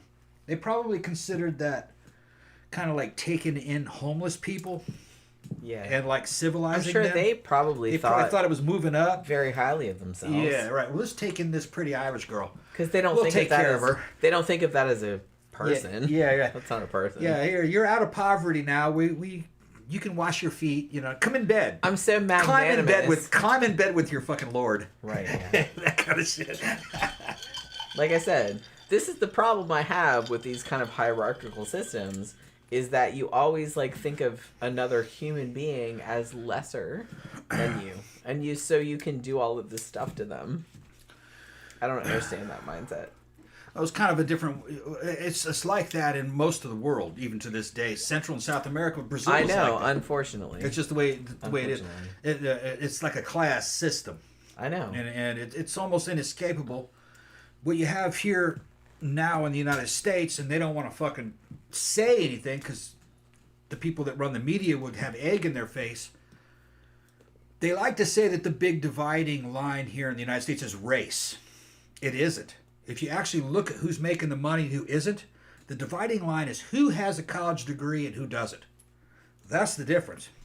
You have a college degree, traditionally, you'll be in a higher income bracket, in a higher social caste, basically. If you don't have it, you're going to be in a low social class, even though you might make more money. For instance, a plumber can make over $100,000 a year, easily. And have most of that money as spending money because his overheads are very fucking low. And then the hours that he puts in are not that high when you compare him to, say, like a doctor. From the point of view of a woman who's maybe looking for a husband, she'd probably be better off with that plumber. He'd be around more. He'd have more spendable money. Okay? But you know what? She'll pick that doctor because that doctor has the fucking social panache. Yeah, he's not taking a lot of that money home, but he's got $2 million worth of credit. You know, he's got. She could show him off to her friends, even though he's never around. He's always working, and he's probably fucking 2 or 3 of the nurses. Women will still pick that, and he'll be considered to be more successful than a plumber, who probably has a better lifestyle. We're in a fucking wealthy neighborhood. 2 houses up is a dude has a construction team. He's white trash as a motherfucker. He's out there blasting that goddamn fucking music fucking and he's on the fucking HOA. He's on the fucking house. Everybody hates we're all talking about him fucking on the like, man, we gotta get rid of this dude. There he goes again. He's 2 houses down from us. And he's in it vibrates our house. He's got a big old fucking redneck truck filled with fucking speakers. And he's playing fucking country music that's been crossbred with rap. Oh It sounds like shit. It's so terrible. And fucking that motherfucker's living in a mansion. He's living in a mansion. Okay. I would not consider that dude successful though, because he's a douchebag. He's a douche, but in terms of that's not successful. But in terms of physical wealth, that motherfucker's living as a rich man. But you're still a douchebag. He's a dick. Yeah, he's dick. Still a douchebag. Bitch getting drunk out there fucking. And honestly, any woman worth her salt would have fucking shut that shit down. Would have been like, yeah, no, I don't think so. Like I said, I know that incel dudes who don't know a lot about anything will say that women are, they just like want money, blah blah blah. But look, if a dude is like that, like our 2 doors down neighbor, who has a lot of money, lives in a very nice house, but still consistently plays his stereo so loud that it vibrates our house 2 doors, and actually according to the next door comments and the Facebook group, vibrates houses many blocks down. Yeah. I don't think most women would be keen to hit that dick. Yeah. Just because you have money, you are still a douche. I don't know if he's single or not. I suppose he's single. It wouldn't surprise me if he... He's got a mansion. He's got a fucking swimming pool that's enclosed. He's got an enclosed swimming pool out there. I mean, I kind of feel like he's probably... They're out there barbecuing. He'll have that fucking monster truck, and it's a monster truck. Would a woman put up with that? Got a monster truck parked out the front fucking driveway with all the doors open on it, fucking with the fucking stereo system fucking blasting the entire fucking neighborhood, and everybody can hear him. And it's shitty music. Everybody complains. It's shitty, and it's shitty music. It's terrible. Shitty. Yeah. Look, I have issues. I don't like noise. You used to get blasted with fucking Sweet Home Alabama all the time and Leonard Skinner and shit. Oh, that would be a move up. That don't even get me started. That would be a step up to what that dude's playing. Look, where I used to live, what he's talking about. Where I used to live, my house in Daytona when I was still married. We had this neighbor, right? He lived like literally where we live now. Like we lived in like a regular like 50s. It was built in 1958, so it was kind of like a regular like mid-century little concrete block house. We lived in this kind of working class neighborhood, and this dude next to us was the world's biggest Lynyrd Skynyrd fan. And I worked nights. My ex-husband worked regular day shift, 8 to 5. I worked 5:30 to 2:30. That was my shift. So I would always come home like middle of the night. And so this motherfucker would start doing yard work and blaring Lynyrd Skynyrd at 7:30 in the morning. Every fucking morning. Same CD. Yeah.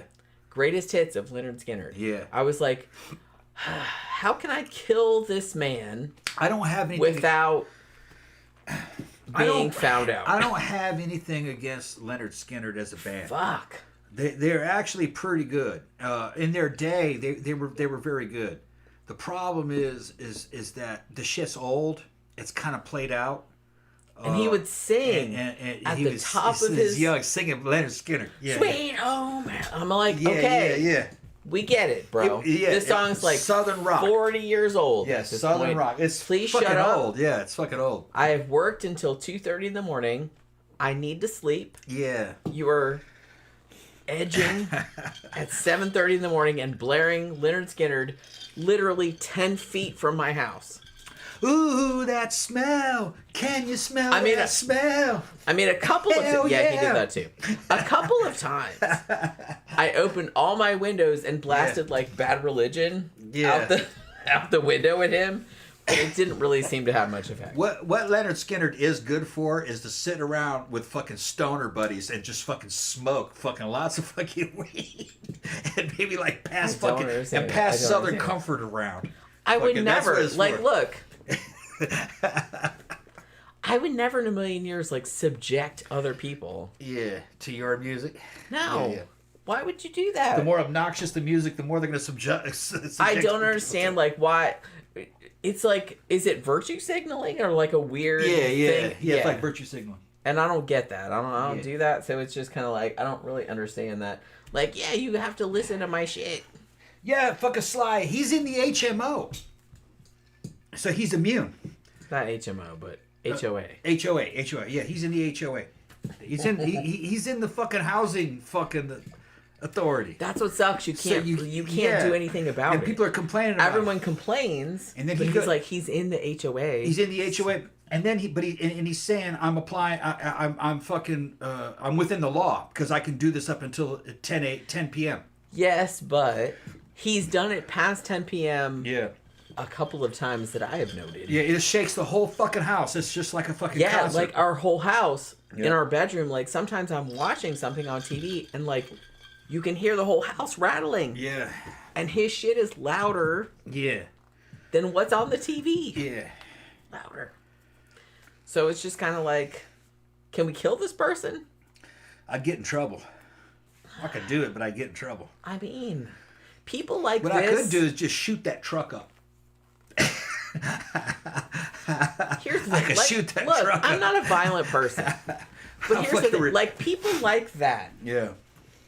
They need to suffer some kind of direct consequence or they will never... Because the thing about it is, like, people like that... They don't have any empathy. They don't have any, like, hey, if somebody else did this, I'd be mad about it. They don't have anything like that. They're very self-absorbed. So it's just kind of like they have to suffer a direct consequence to learn anything. Yeah. So sometimes I'm just kind of like, Nestor, I don't want to kill that person. I'm just saying. But can fuck we... that truck up.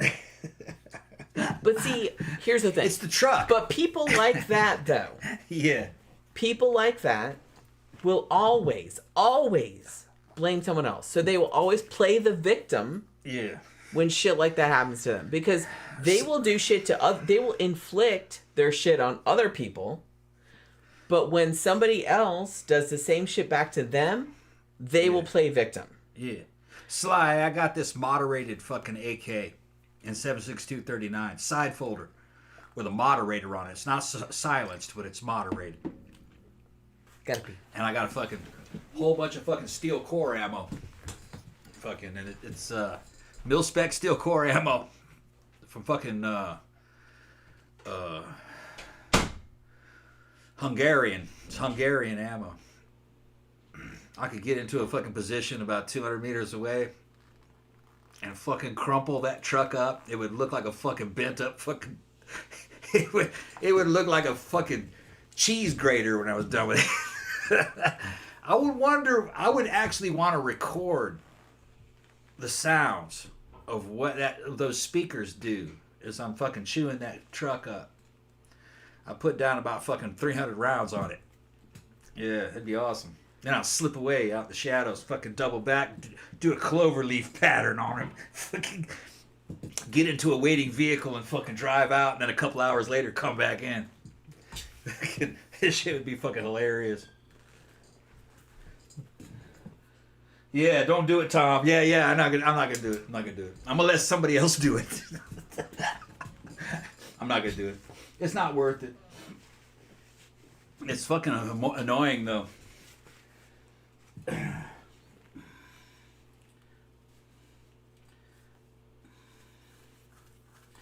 Full Metal Nosferatu asked the question. His question was, didn't George Lynch from Duncan have a side project called Leonard Skinhead? I don't know. Do you know that? Do you know about that one? I have not heard about that. Yeah. Hold on. It tracks though. Look at this. Don't make me follow him. Okay. Turn around. Show this shit right now. See that shit? Okay. Just showing it. Why? Why, Tom? I'm just showing this shit. Okay. Good. But yeah, so this neighbor that I had, I can't remember you remember that? Yeah. He used to wake me up every single fucking morning. singing Sweet He's Home saying Alabama. pay someone else to do it. Yeah. I mean, that might be the play. Yeah. Because I was like, somebody has to deal with this motherfucker, right? Because everybody in the neighborhood... Yeah, the whole neighborhood. They all talk about it. Everybody in the neighborhood, the people here in the neighborhood wouldn't rat you out. They wouldn't rat you out. Nope. And it's like, it's our house. He's 2 doors down. Yeah. But it's still, like, it rattles our walls. And like I said, it's like, I'm watching TV in the bedroom, and his shit drowns out what I'm watching. Yeah. Right? Yeah. So it's just kind of like, can we please kill this person? You know what I mean? I don't usually advocate. You don't have to kill him. I just fuck his shit up. I mean, maybe. He could just die Like you said, both Tom and the of chat natural are- causes. Yeah. Tom and the chat are fucking drunk. Yeah. Probably. He could just die of natural causes. Yeah. That's Brandon's all I'm saying. laughing my ass off that I'm funny. Probably because I was fucking with your booty in the camera. No, Jen's fucking looking fantastic. She looked fantastic. You know, we sold some videos of us fucking around. But no, the material that we have is good, but she's changed a lot. She's changed a lot. She's looking really good. We'll put out some new shit eventually for some of you pervs. We know how much you love that shit. Yeah. We'll get around to it. Man, we bought that I might fucking... want to get you in like another cycle. That way you hit it's like bam. There's well, already and plus, we bought that doll. We spent yeah, so much you haven't money made any money on that doll. on that. And People were asking about the doll. They were asking about fucking what's her name? Ariel. Yeah, Ariel. We got Ariel at the foot of the bed. Kind of like a little statue. She's on the bench. Yeah, she's sitting there on the side like that. You know, she's like a little statue there, and kind of, she's on we had to keep her on a white furry blanket because you can't put her on any kind of material that has dye in it. It'll seep into the skin and fucking stain her. Especially if it's dark. And we have like black bedspreads and stuff, so we got to keep her on something white. And I just kind of I'd have her in a chair for a while. But you want to kind of stretch them out to relax. You have to change The material, positions you gotta all the keep 'em time moving. because, yeah. Right. Or they'll start they're to split. expensive. You They're have to- expensive. They'll start to split in certain areas because the TPE and the thing, the rubber that they're made out of was cast in kind of a static fucking standing position with a skeleton in it. And that's really how it wants to be. If you keep it in a position for too long, it'll start to split. So, you know, my buddy who's all into this shit, fucking French porn star dude, fucking told me all about what it is you have to do. Eventually, I have to put an eye up in the ceiling. She's got a hole in the top of her head. You can screw in an eyelet and put a hook through it so you can hang them. You can hang them from the ceiling like she's standing. And that's the best way to store them, like they're standing up. Yeah, it's Because less- gravity's more even, it's more less stressful stress on their yeah. skeletons and shit. We have her now. It's like she's kind of laying on You can the lay her on the side. That's not that bad. But you got bench to roll on the end of her. the Or you don't want bed. her to, She's but you have to kind of like change her position. right, because because you don't want her to get flat on one side, so you got to constantly kind of like change her position up. yeah, But I think eventually I'll hang her probably in like one of the shit, corners. man. with She's some- more high maintenance than I. She's am. high maintenance. Yeah, you got to keep her in. Probably put her in a corner, hang her from the ceiling, put some lights underneath her. You know what I mean? Kind of light her up. Just she makes a good statue, like a decoration. But I feel like I'm way less like high maintenance than that. No, well, you self-maintain though. Yeah, I self-maintain. Yeah, you self-maintain. It's different. It's different. I don't need to be hung from the ceiling Yeah, you're not hanging from the ceiling. for sure. I was looking at it, the way that one guy has his. He was used a fucking electric winch, but he has 3 of them. But I was looking at that and I was going, no man, all you need is a block and tackle for that. It's a lot cheaper. You know what I mean? Because I'm strong enough to pull her up if I'm using a block and tackle. Yeah. It still She's goes not off that eBay. heavy. I mean, No, she's not that heavy. She's fucking 90 pounds. she's 90 pounds. Yeah. Not as much as a person. Right. Well, no, that's as Well, much as a person. kind of a person, Yeah. but a tiny person. Not as much as my person. Some people are saying, no, man, it's the size of a child. It says you don't know us. Fucking, our little girlfriend Kaylee was that size. Yeah, we've done it. Like, I know people thought it was weird because we, like, got what that was. We're not very big, and a lot of our friends are fucking smaller. I'm a small person. Yeah. I'm only 5'2". Yeah. And we have a lot of friends that are much shorter than I am. Under 5 feet. It's like 4'11", 4'10". Right. You know. So. But a lot of them work at Disney too. Yeah. But they're, so I don't think of like I don't automatically go to like a small person. Like, it's a child. It's not because we know a lot of adults that size. And like I said, I'm not that big. I'm only 5'2" myself. So and you know we're friends with little people too that work at fucking both in Disney and in Universal. Universal, and they're 3 feet tall. You know, so it's not the same. Yeah, I don't automatically think of like small as child. Yeah. You know? Right. I don't. Because like I said, we know a lot of people that are smaller. Right. We know a lot of little people. So. Yeah, she's about 4'9", 4'10". But the thing is that the reason why we got her that was under the recommendations of my boy who knows all about the shit. He says you don't really want to go close to 100 pounds because then now it's too much of a fucking hassle. They're too heavy. Yeah. And once I got this one, I was like, yeah, it's bad because it's dead weight. Yeah. It's not like moving 100-pound or a 90-pound woman. Yeah, because he's got to like move her from the chair to the bed to the And they can't really stand or anything. You can make them kind of stand, but it doesn't look normal. They only look okay like lying down or sitting or things like that. But they're just fun little toys. You know, I just consider it to be kind of like a statue that you can use as a sex toy. Yeah. We haven't really... She just kind of, like, lays at the foot of the bed and watches TV. Like she's watching TV, yeah. We haven't really put it to any use. No, I haven't done much with it. In a while. No. Play with it a little bit, but that's about it. I would like to. Well, we got it for her to make videos with because there's actually an entire doll fetish fucking genre of women with dolls. They got dudes that are into dolls. They like the dolls more than the women. Yeah, that's something that's going to happen. That makes sense. Because in a matter of decades, those dolls are going to be walking around talking. Because they get close to have the technology to do that. Now, it'll be like Chat GPT, and it'll be an android. And it won't look like a human being. It'll like if you look at Ariel doesn't really look like a human being. She looks more like she's a Disney character. No human woman looks like that. The proportions are far outside norms. But you could draw a woman that way, and that's how they design them. They design them in drawings first. Well, yeah, it's a fantasy. It's a fantasy, yeah. It's a fantasy. Right. Well, like I said, that's what's kind of funny is that I kind of feel like there's a lot of incel dudes that are just kind of like, oh, well, we have these like lifelike women, so we don't need you women, and women everywhere are just like, okay. Well, they need you, yeah, no, yeah. We will also have dudes. They'll have life-size dudes. They'll have life-size, and it's like, and we also have vibrators. Yeah. So why? They'll have all that. Okay, piss off. They'll have all that. You know what I mean? Matter. We don't care. So yeah, eventually that will be. Oh my gosh, I'm gonna cry that all these incels are not gonna like have sex with me now. Eventually, that will be kind of a norm in an advanced society is to have sex robots. You probably won't see them walking around in public. And somebody said, "Well, why don't you have them do chores?" Chances are they'll be expensive, and you wouldn't want them to damage themselves doing things like washing dishes. Oh, that would be awesome. They'd probably have other robots for that.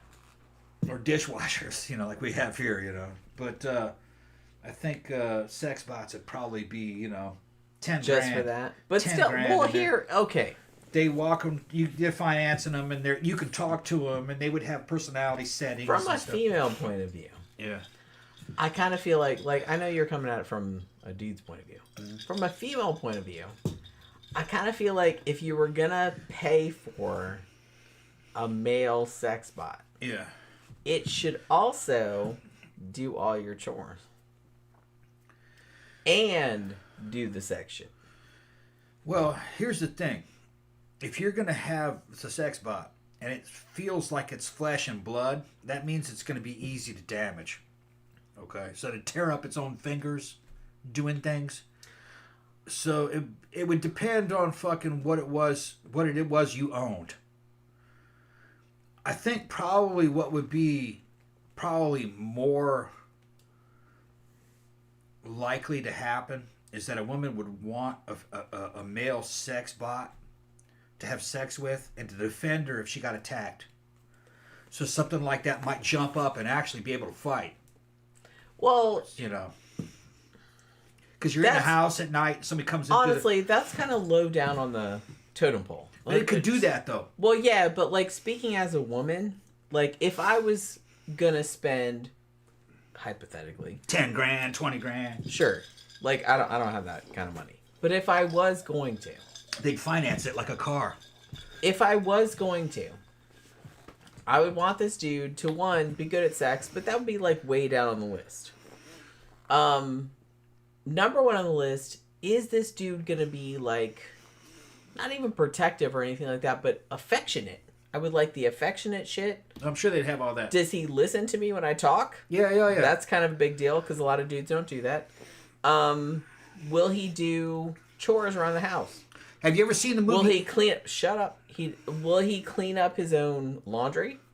They wouldn't have laundry. Will he do his own shit? Like, will he do shit for me? Yeah. Will he do shit for me? Okay. I kind of feel like that's more important. Did you ever see the movie AI? Yes. Remember the fucking... A couple times. Remember the robot Gigolo in there, played by Jude Law? Yes. That's probably what you're talking about. That's what it would do. It would be like that. Yeah, but he was just a gigolo. Well, he was owned by a company. I know that. So he was going out fucking selling himself. And the company was taking the money. Okay? He wasn't owned by an individual person. You know what I mean? He was basically like a taxi. A rent-a-taxi, you know? So, but I'm talking about in terms of capabilities, it would probably be like that. Remember how he just became whatever a woman wanted? Tammy says, I'm with you on that, Jenny. Dude, get out there and do my dishes. Yeah, exactly. Like, do some useful shit. Do some useful shit. I would think that most likely it would be two different robots that did that. The robots that did all the useful stuff would probably be a much cheaper robot. Maybe, but it's like, it would be cool. Like, somebody out there that made the ultimate male robot that could do all the household shit that you didn't want to do. Like, laundry and dishes and all that kind of shit. And they could also be, like, awesome in the sack. You would make a fucking mint. Probably what would happen is you'd have two robots. One of them that was just just make one that could do all of that. That's not what would happen, though, because it would be more efficient and it would be more efficient and cheaper to make a working robot that could do all that stuff, because it's focused only on work. And then another robot that was like a pleasure model that could do some things, but it wouldn't be able to say like wash your car for you or go out and plant fucking a garden or, you know what I mean, fix your house. It wouldn't be like that. You'd have work robots that would do that. The fucking male pleasure bot you're talking about is like kind of like the thing off of fucking the movie AI. Yeah, but see, and maybe he'd be able to make you something to eat. But the thing about it, though, or something like it, is that the problem is, and you are still coming across like this, Tom, is that you were seeing things from a male point of view.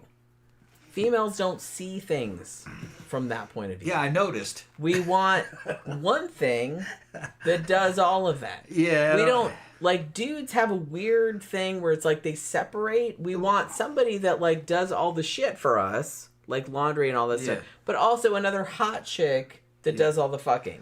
I want a one that does all of that. Yeah.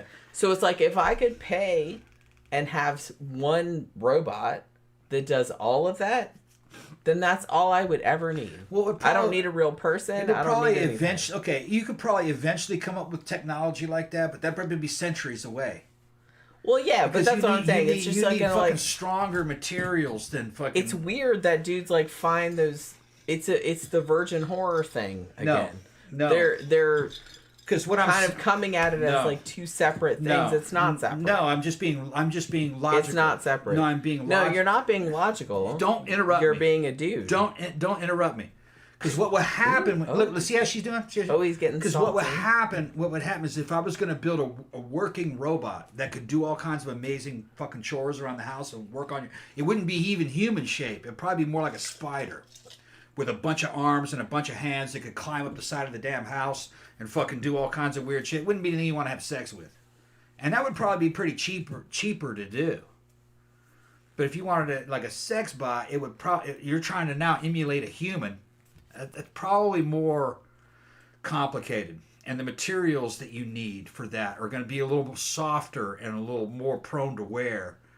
When the fucking robot that's doing all the work is made out of metal, and carbon fiber and shit like that. That's not something that it doesn't need to have tactile fucking sensitivity. It doesn't need bitch can come in and paint all the rooms in your house because you told it to, and it can do it in hours. Much better than a human. That's probably because that's what they would do. They would have these robots specialized to do tasks very well. If a robot could do all of that stuff, dudes would become obsolete. Obsolete. Well, shit like that's eventually going to happen anyway. Eventually. That's why a lot of these depopulationists and everything are fucking talking about, well, we need to reduce the world's population. These people are useless eaters anyway. Because they plan to make things like this. They have the ability to do it. And if you look at the average person that just walks around, and if you look at them dispassionately, like a robot would see them, you'd say, well, what is this person actually worth? Well, some kind of rich oligarch would say nothing. This person is actually a detriment. They're actually using up all the natural resources of the planet that I own. That's the attitude that the very, very rich... I would argue that people at the top are actually using more of the resources and are also useless. Well, they do personally. Each one of them uses more resources, but then they say, yeah, but thing is my businesses are harvesting resources from the planet to feed all these people who really I don't really make money off of this. Yeah, I don't really believe that bullshit. Oh, yeah. Nope. Oh, that's exactly what's happening. Oh, I know that. But I don't believe they're happening. Bullshit. I don't. Well, no, I think they're full of shit. I think they're full of shit, but that's how they see it, though. That's what I'm saying. Yeah. They do see it like that, and when you're really they're also full of shit. When you're really, really rich, you see people who are not rich as bugs. Yes, basically. I know that. Yeah. And they're full of shit. Yeah, they're assholes. They should also be probably eliminated. Eliminated. Because here's the thing. Eliminated. In many ways... Do we need them? In many ways, that's exactly what the Germans of the Bent Cross thought. Is that they were people that were worth something. Everybody else, they were just taking them to space. That these are older models we got to get rid of. And look, and I think in the case of the very, very rich people, what they are is they're like, these people are a result of a baby boom from the businesses that my grandfather owned. We don't need them anymore for production. We got to reduce their numbers. All right. They're fucking sucking up all the fucking resources. I'm selling them all this food and all this energy and shit, but I don't really make much profit off of it. It's better to get rid of all them. I'll replace them with robots and androids that serve me, that don't question me, and I will inherit the earth. It's like inheriting the Garden of Eden. It'll be me and another few thousand really rich people that all know each other. And yeah, we'll have real people, but it'll just be us. It won't be them. That's exactly how they think. We'll be in the Garden of Eden. Yes, sweetie, I know that. But the thing is that can't happen. They'd be invaded by fucking barbarians that would go in there and go, no, this ain't gonna happen. We want this land too. Nah, fuck you, rich people. And they would take over. Other people would take over. Yes, humans exist. Yeah. Surprise. Humans are gonna exist. Fuck you. Get out of it. That's what. And you're only one or two people, and there are millions and millions of others. Yeah, right. Not like it's. They are suffering from delusions of grandeur. Well, duh. Yeah. But, Yeah. Duh. Right. My ass has known that since I was a child. Yeah. I don't really understand why this is news. Okay, fucking case. Everybody's talking now. I stirred them up. No, this is old shit. Okay. This is old shit. Somebody said, CB said, isn't fucking a sex doll like fucking a dead body? No. Not exactly. No. Not exactly.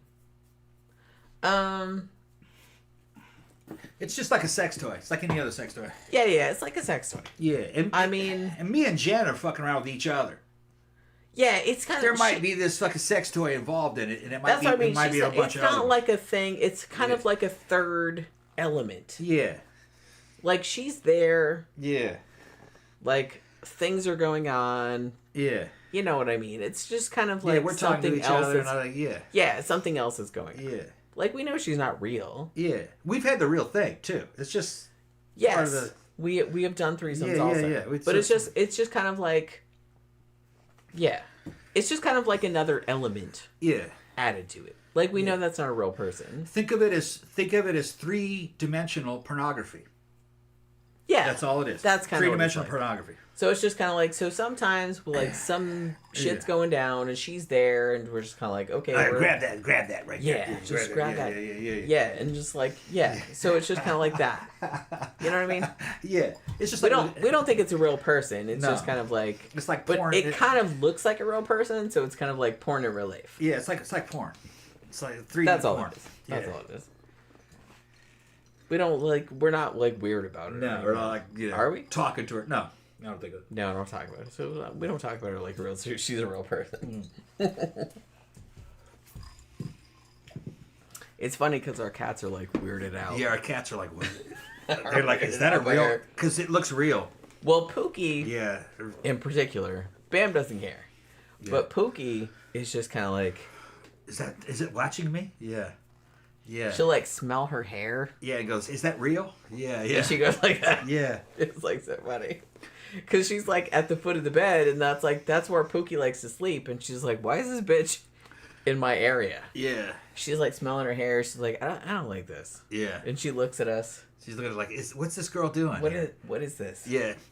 Yeah. It's a whole thing. Yeah. She knows it's not real. She just doesn't know why it looks like it's a person.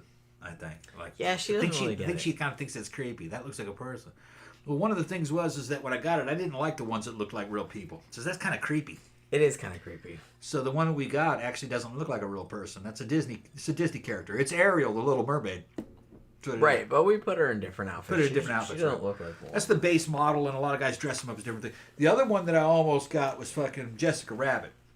Sometimes I think I should have got Jessica Rabbit instead. She got bigger old boobs. Same artist that did it. There's a Japanese artist that designed it. Similar kind of face. She's 10 centimeters taller, though, and a few pounds heavier. And the guy recommended Ariel over that one. Well, we were just kind of dipping our toes. Yeah. Because we wanted to get something. We were going to make videos, and we're like, well, we want to get something that looks kind of realistic, but we don't want to spend like a huge amount of money. Yeah. So they recommended this model, and we got, she's kind of small. But like I said, she's kind of small because it's good because you can like cart her around and put her in different positions without too much. Clement says, you have cats. Yes, we have 3 cats. Yeah. Actually. We have Beijing, who is, how old is she now? Oh, she's old 13, now. 14? Yeah. We have Pookie, who is 7. And we have Bambi, who is 1.5, 2. Yeah. Something like that. Yes. We have many cats. We have many cats. Our cats are our children. Our cats are our children. And let's see. I'm going to show you my friend's dolls. Okay. It's also the same brand that we have. That one's Crystal. All right. That's one of his. He's got 3 of them. Let's see. Clavin says, tell your cats I say pss, pss, pss, pss. Yeah.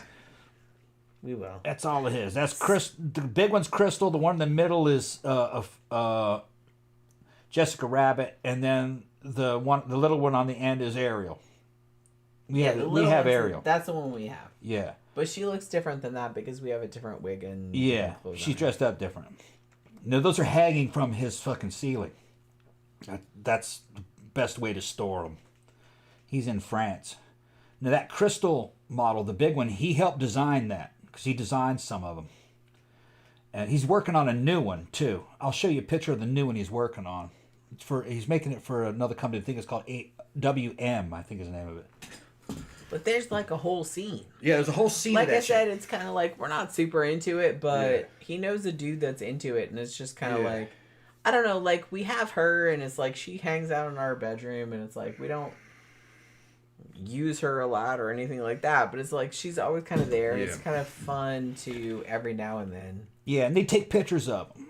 Yeah. They take pictures of them. They make videos with them. Sell them. Every now and then, bring her into the action. Yeah. But normally we don't. Yeah. That's the face on Jessica Rabbit. But the makeup's been changed some. So that's they look very realistic, and you can change the eyes. And a lot of that is makeup. They put makeup on them.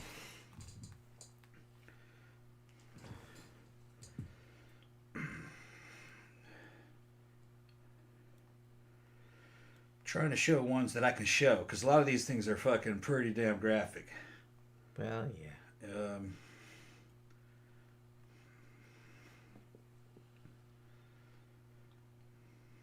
Zach is saying, "Oh, drama." I don't know what that was about. Did we have drama? No. Oh, I don't know. Maybe it seems like drama. It's another Jessica Rabbit shot. It's like, look at this giant tit. Yeah, big old boobs. And he's got one of them that he had for a while. He got rid of this once. They gave it to him for free. It was a bimbo doll. With the big fake lips and the big fake titties and shit. He had that. Because there's a market for that. Yeah, he was dressing it up as a clown.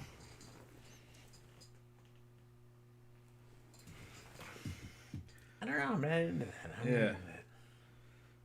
Not into that. I can show that. That's that bimbo doll.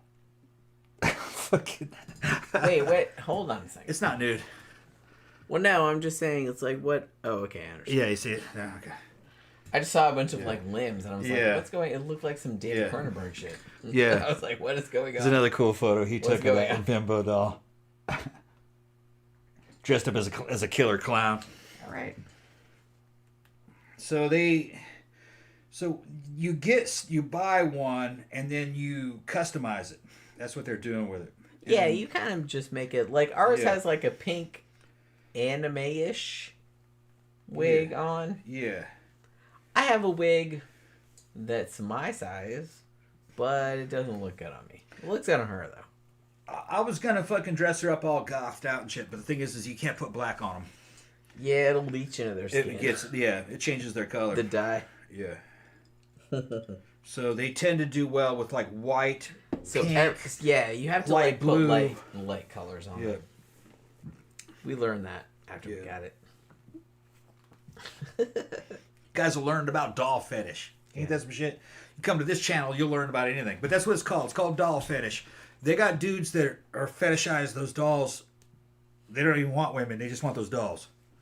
That's kind of weird. Yeah. But okay. Yeah. I'm not hating. I'm just saying. That's their thing. Cliven says, "You got a girl beside you." Yeah. Yeah, you do. He doesn't care about that though. Who? You. Yeah, of course I do. I didn't get the doll for me. Jen got it. Because Jen wanted to make videos with it. Well, we were both going to make videos with it. Yeah, we were both going to make videos with it. It was either that or we hired my ex-girlfriends to have sex with her. Yeah, we're not going to do that. And fucking, well, what would happen with that was they wanted to do it. But what would happen with that is fucking their husbands and shit would want to fucking jump in because they're all a bunch of swingers. That's what I'm saying. Next thing you know, fucking we're all swapping out and shit. So it fucking didn't get out of control. We wanted to make videos. Yeah. With another person, but without all the baggage that another person entails. Yeah, and if you hire a pro, then you got to do all the STD testing and shit. Exactly. And it'll be years before you ever see a return on that video. Sure. So. And the thing is, look, we know, like his ex-girlfriend, who I love, she is a lovely, lovely person. She wanted to do some videos with me, which I am all about. But she is also married to a dude that who I also love. He's a friend of mine. I hooked him up. And he got them together. Yeah, I hooked him up, yeah. but he would want to be involved, and I do not want to be involved. Yeah, that's what would happen. Yeah. So it's just kind of like, I don't mind being involved with her, but I don't want to be involved with him. You know what I'm saying? So it's just kind of like this whole thing. And it's just kind of like, well, okay, so how can we make videos with another person, but with not another person that we don't need all this baggage about? So we got that. That's why we did that. But we haven't made any videos so far.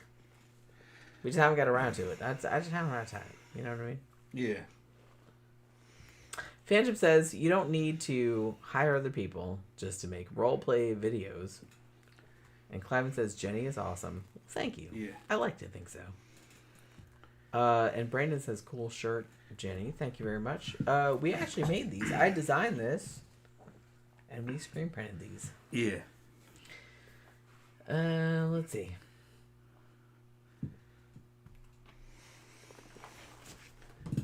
CB says, if you are a man or woman and don't have a fetish, you have my sympathy. Yeah.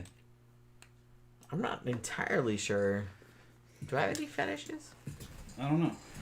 I don't know what you call a fetish.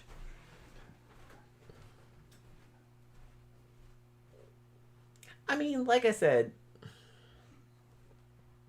I have a lot of ideas for videos to do, but I do kind of like the idea of having the doll there because we could do like a lot of stuff with that. But I have a lot of ideas for videos we could do without that. Actually, we shot one, a long time ago. That probably, it would have been really good, but I think like the camera didn't record it the way we wanted. You know what I mean? We had like 2 cameras going, and it's like, I don't know. Neither one of the angles like looked really good, so we didn't ever put it up. But it looked really good, I thought. It would have been good, but the cameras didn't like look good. Tammy said, yeah, it's been a while since there's been any new shirts. I mean, I know. It's just kind of like, I kind of feel like I need to do some new ones, but it's like I haven't had any time to do any new ones. So, you know.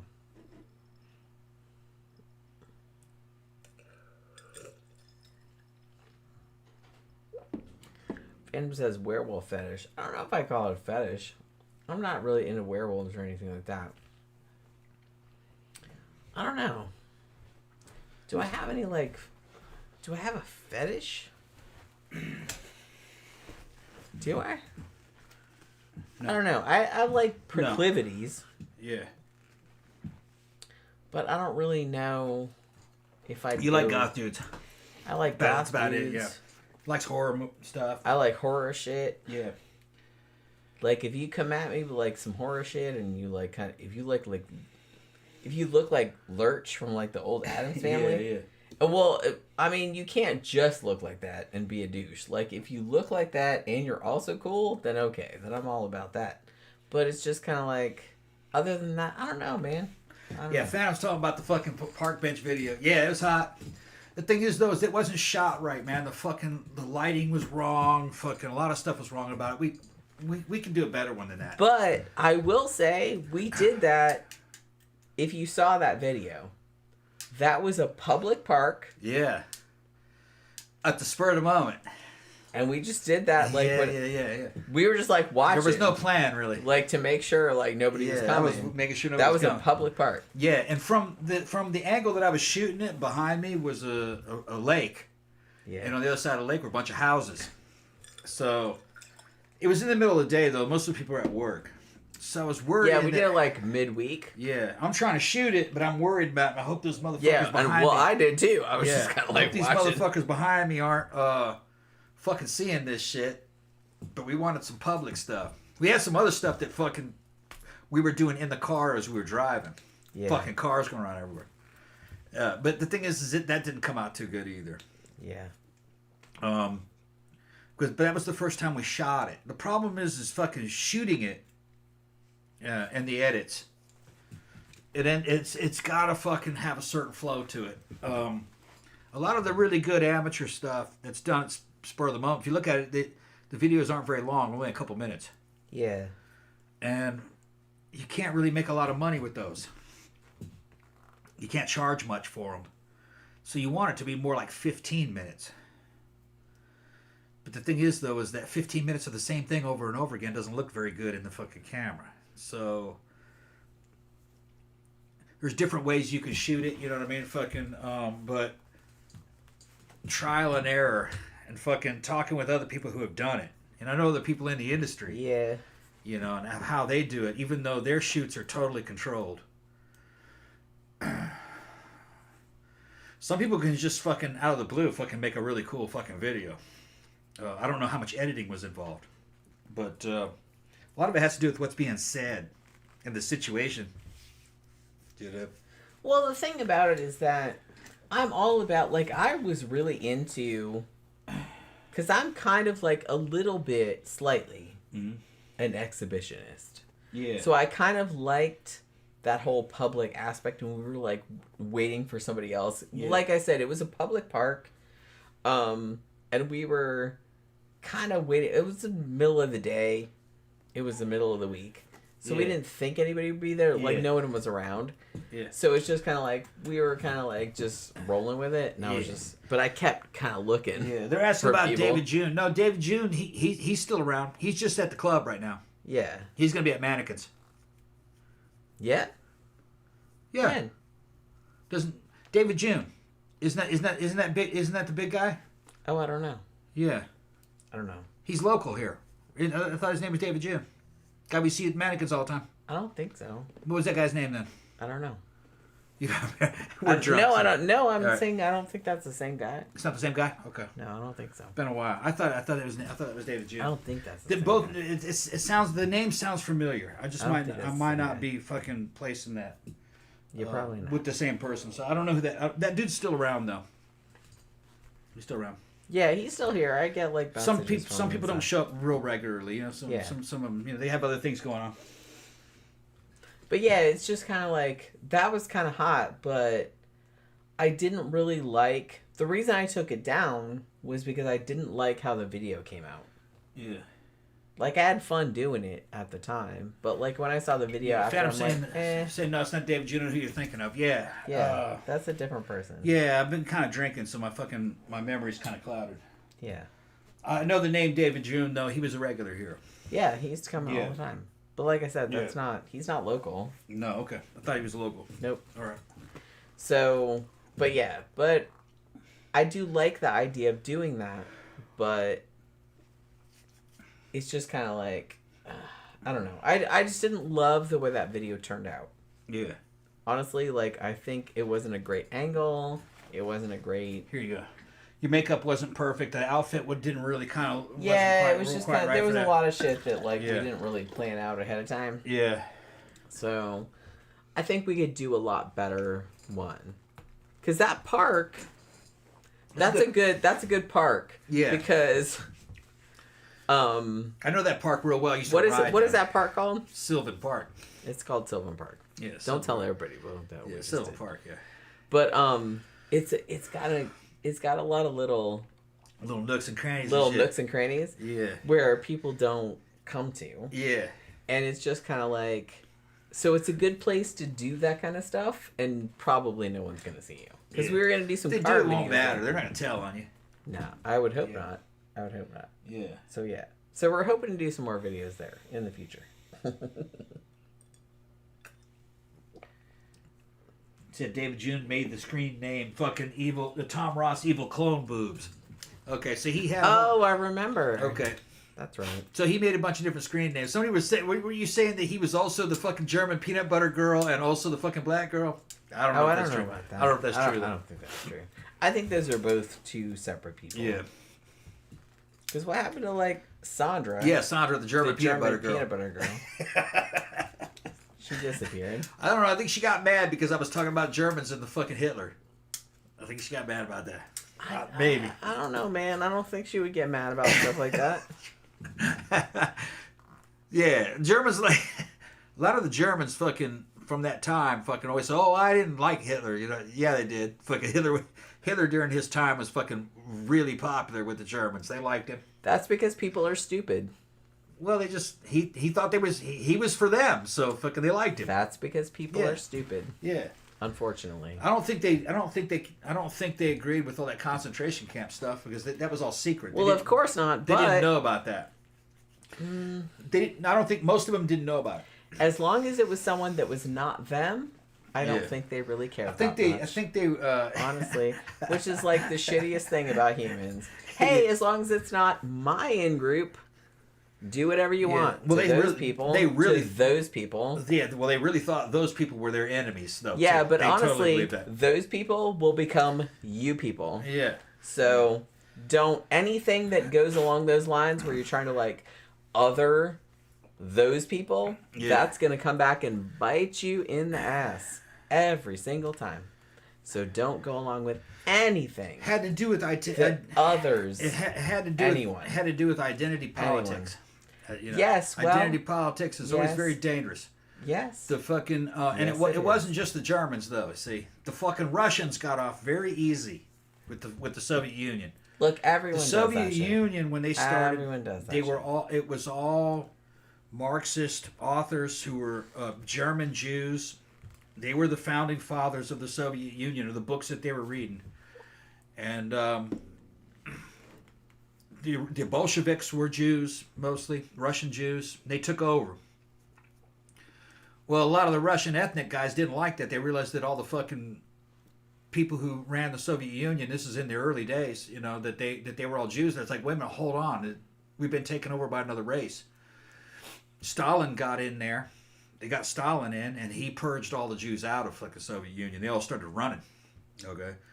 The Soviets killed far more Jews than the Germans did. Just they did it a different way. They'd use some other excuse to do it, call them traitors or something, hang them and fucking persecute them, and they ran right into the arms of Hitler. Now, Soviet Union and the Germans had a pact, an alliance. And the Soviets, Stalin fucking called Hitler and says, look, a bunch of Jews are going to be running towards you, and they're traitors, man. Fucking, you can't trust them. They're only out for themselves. They can't ever be socialists. They won't fucking, they're ethnocentric. So, they're not going to share with the Germans. Fucking Hitler went after them. That's... Look, anyone who is willing to other people, Trumpies, no. That's, I'm afraid so. No, that's how it happens, it's baby. That's how it happens, baby. Politics is very dangerous. Yes, identity politics. Very, I agree. But identity politics mostly has to do with fucking race. I agree. And it's hard to fucking. You can't fucking condemn an entire race of people. Obviously. Yeah. All right. So, you about ready to shut this down? We've been on here for almost 11. I gotta go pee. It's 11 o'clock. And then I want another drink. No, we're almost out. You want another drink? She wants another drink. Yes, I do. It's Friday night, baby. Mm-hmm. Okay.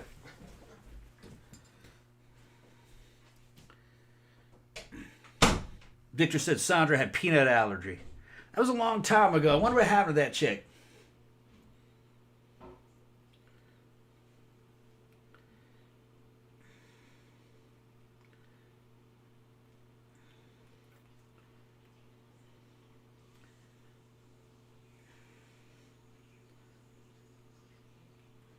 Victor says, in astronomy terms, I would be considered to be local to you, to all of you.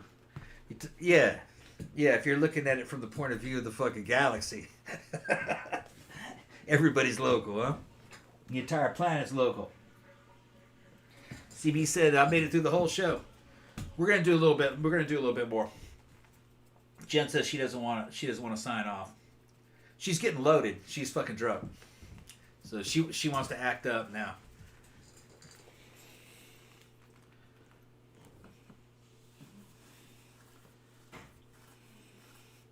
Phantom says, Tom, the Walmart website sells a 250cc dirt bike for $1,600. Is that a good deal? They also sell an all-electric dirt bike for fucking $5,000. Well, okay. What is it? It's a 125, you said? It's a 250cc dirt bike. It's probably a 250cc single. It's probably Chinese made. I'm not gonna say that fucking that it's gonna be shit because it's Chinese made. They make some stuff that's pretty good, but you just have to fucking do some research. I don't know. It's probably like a Hyo song or some shit like that. I think that's Korean, actually, now I'm thinking about it. But that's probably about right. That's not as cheap as you think it is. You could get a name brand dirt bike, $250 for around that. You could get a used one. You could get like a used Suzuki or a Yamaha for that. So, I don't know. It just depends on what you're looking for. I know right now, over there in Ukraine, the main weapon that the Russians are using are little Chinese dirt bikes. They're like 250, 350cc. And they're riding into battle in those things like a cavalry. Because you couldn't put them in a vehicle. If you put them in a vehicle, a drone would jump on there, jump on that vehicle and kill fucking 6 or 7 people with a single drone. So they spread them all out on these little motorcycles, little dirt bikes. So if a drone comes down, it only kills one dude. And he's only on a little fucking $700 fucking motorcycle. That's fucking brilliant. Technology running backwards. Yeah, that Ukraine, boy. Woo! Became World War I. Like a high-tech version of World War I. And that's the future of warfare. Well, that's nice that we can just, like, take out the person we wanted to take out instead of a bunch of innocent people. No, they would all be the people that you want to take out. Because if you're trying to target an enemy vehicle and in that vehicle is fucking 12 people, one drone would kill 12. That's not what I'm talking about, Tom. But if you're trying to defend yourself, you spread them out. That way a drone can only kill one person, so it makes the drone less effective. That's what they're talking about. Let me go to the restroom. Okay. Jen doesn't understand what I'm talking about. Yes, I do understand what you're talking about, honey. Don't condescend, but I know what you're talking about. What's up, kid? Oh, my goodness. All right. CB said I made it through a whole show. It's 2:45 there. Holy crap. Yes, you were in the UK. It is very much later there. Victor says they loved Hitler. You see it happening now with Americans embracing fascism. Yes. I see that happening also. It's very depressing. But, I try to, not think about it too much. But, it's a thing. I'm just trying not to. I'm trying to just live, But I know, shit could go really, really sideways. Really sideways. We'll see how it goes. I can't predict anything, but I'm not optimistic, I'm not pessimistic. I just want to see what happens. I'll deal with whatever happens. If I have to move, I will move. If I have to get the fuck out of here, I will get the fuck out of here.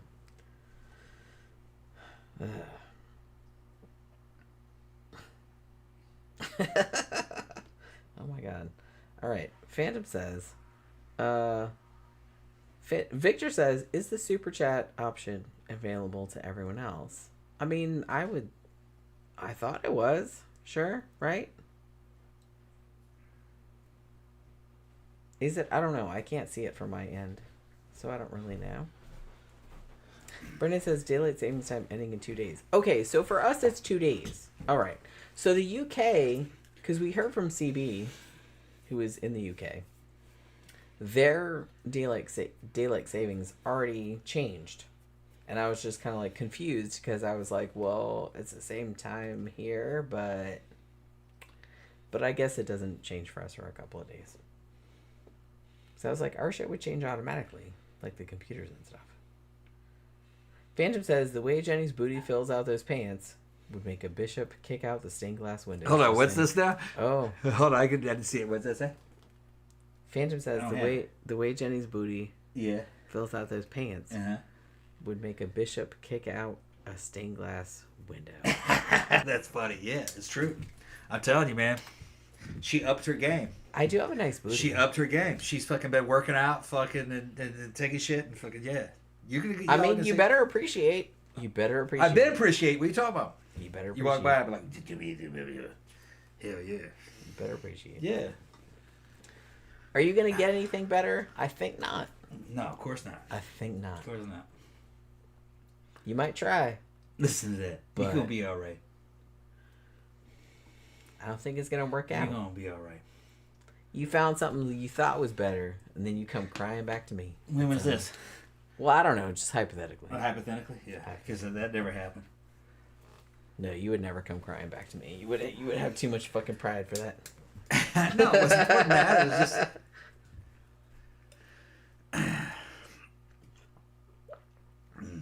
What's Sly saying?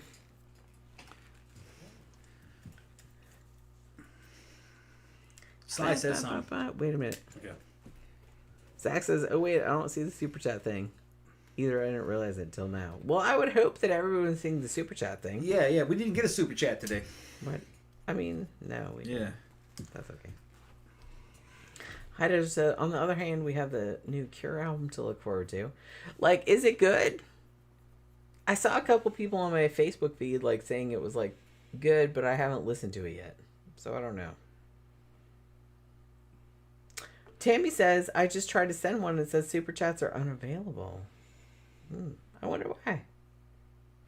I didn't do anything different.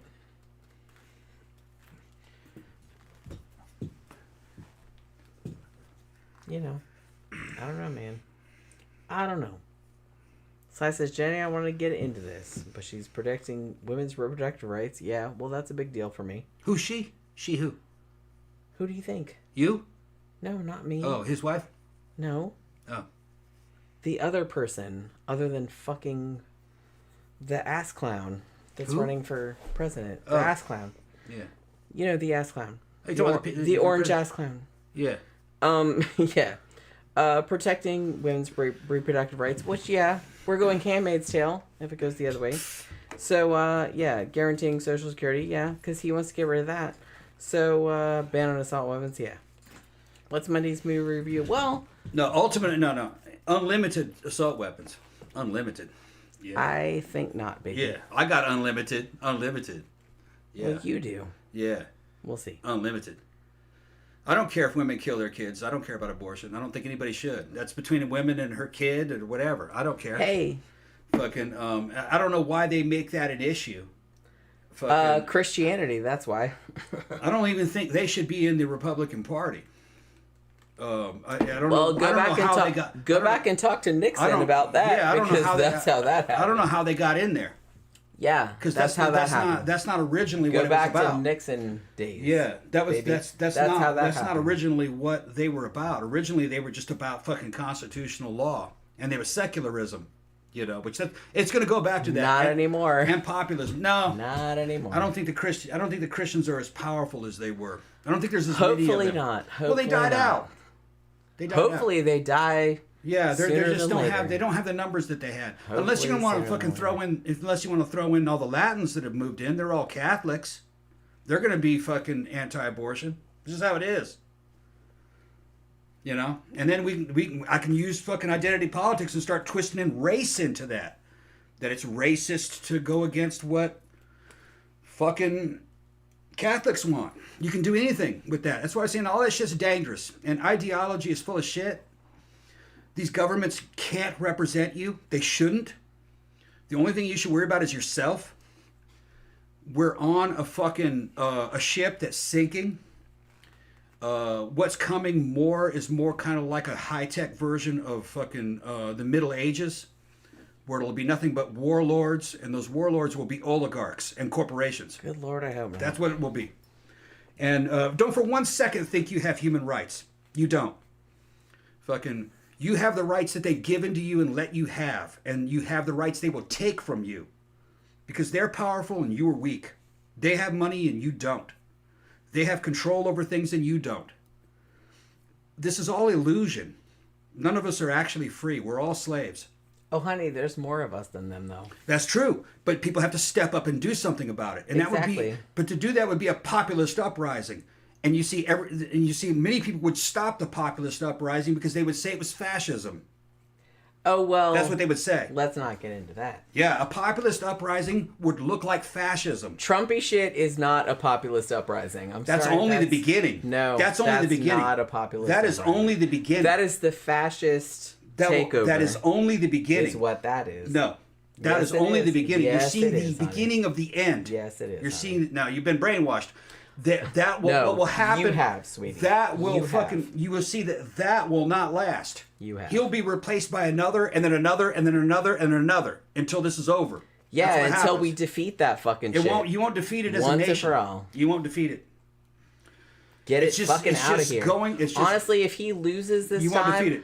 if I never have to listen to that stupid fucking ass clown ever again, that would be fucking awesome. I'm just realistic. If I have to listen to his stupid fucking blathering anymore, oh my god, that would be so fucking awesome. Please just shut up and go away. I'm just being go away. I'm just being realistic. No one loves you. No one likes you. Please just fuck off. But what are you going to do if that dude gets Please a popular just fuck vote? off. What are you going to do if he wins? and he He's gets not the popular- going to. He lost the popular vote. Even when he won the electoral college, Let's he see. still lost the popular vote. He lost the popular vote when Biden won. He lost the popular vote every single time, see baby. how- Nobody wants that shit. Nobody wants that stupid fucking ass clown in power. Nobody. We will see. No normal person wants that fucking shit. I'd rather have him in there than the Kamala shit. Harris. I'd rather have him. Nobody wants that fucking shit would much running rather have him in anything. there. I don't want him running a lemonade stand.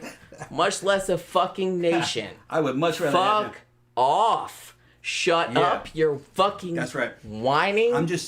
He just constantly whines just about what a trying to- fucking victim he is. I'm just trying and to I'm sick of hearing it. Just please shut up Sly is and right. go away. Okay, I will. Shut up and go away. Okay. Shut up and go away. Okay, then. We're tired. We're tired of it. We're tired of him. I'm tired of him. I'm tired of him constantly being in the news. He's constantly talking, and it's tiresome. Please shut up and go away. Die or whatever. Just fucking shut up. Shut up. I'm tired of it. I'm tired. Tired. And it's like the fact that so many idiots want that to run the shit. It's mind-boggling. It's mind-boggling. I don't understand it. I just don't. I don't understand it. I just don't. And it's just kind of like, my mind is blown. Tammy is like, thank you.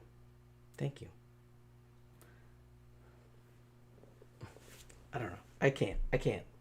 You know what I mean? Holy shit. It's just kind of like Bohemian Grove runs the show. I mean, I don't even know what the fuck. I don't know. Is that some Alex Jones shit? I don't know. Tom listens to that crap. I don't. So I don't know anything about that. But you know what I mean? Whatever y'all listen to, it's just I don't listen to that crap. I don't know. Victor says Tom watches a lot of Russian propaganda. Probably. But you know, I don't know. He's mad probably, but I don't know. Says I apologize. Don't. Yeah, it's all right. Don't apologize. All right. So what time is it? Oh shit. Okay. Past 11. All right. So I should probably wrap it up. Because Tom got butt hurt. As expected. So yeah. So I'm going to wrap up the show. Hopefully you guys will join us again for Monday. I mean, maybe we might go see Venom 3 this weekend. Because it seemed kind of good. Like, I kind of feel like the reviews were, like, not good. But I don't know. I don't really, like, put too much stock in that. I don't know. The trailers looked okay, but I'll watch anything that Tom Hardy's in. So maybe we'll go see Venom 3 this weekend, and we'll see how that goes. So we might review that on Monday. Hopefully that's good. But yeah. What? Oh, I need to show it. Oh, okay. All right. So we're going to wrap it up for this evening. It's very late. So hopefully you guys had a good time this evening. We did also. And we will come back again for Monday night, do a movie review. So hopefully you guys can join us for that. Have a good rest of your weekend, you guys. And we will see you again on Monday night.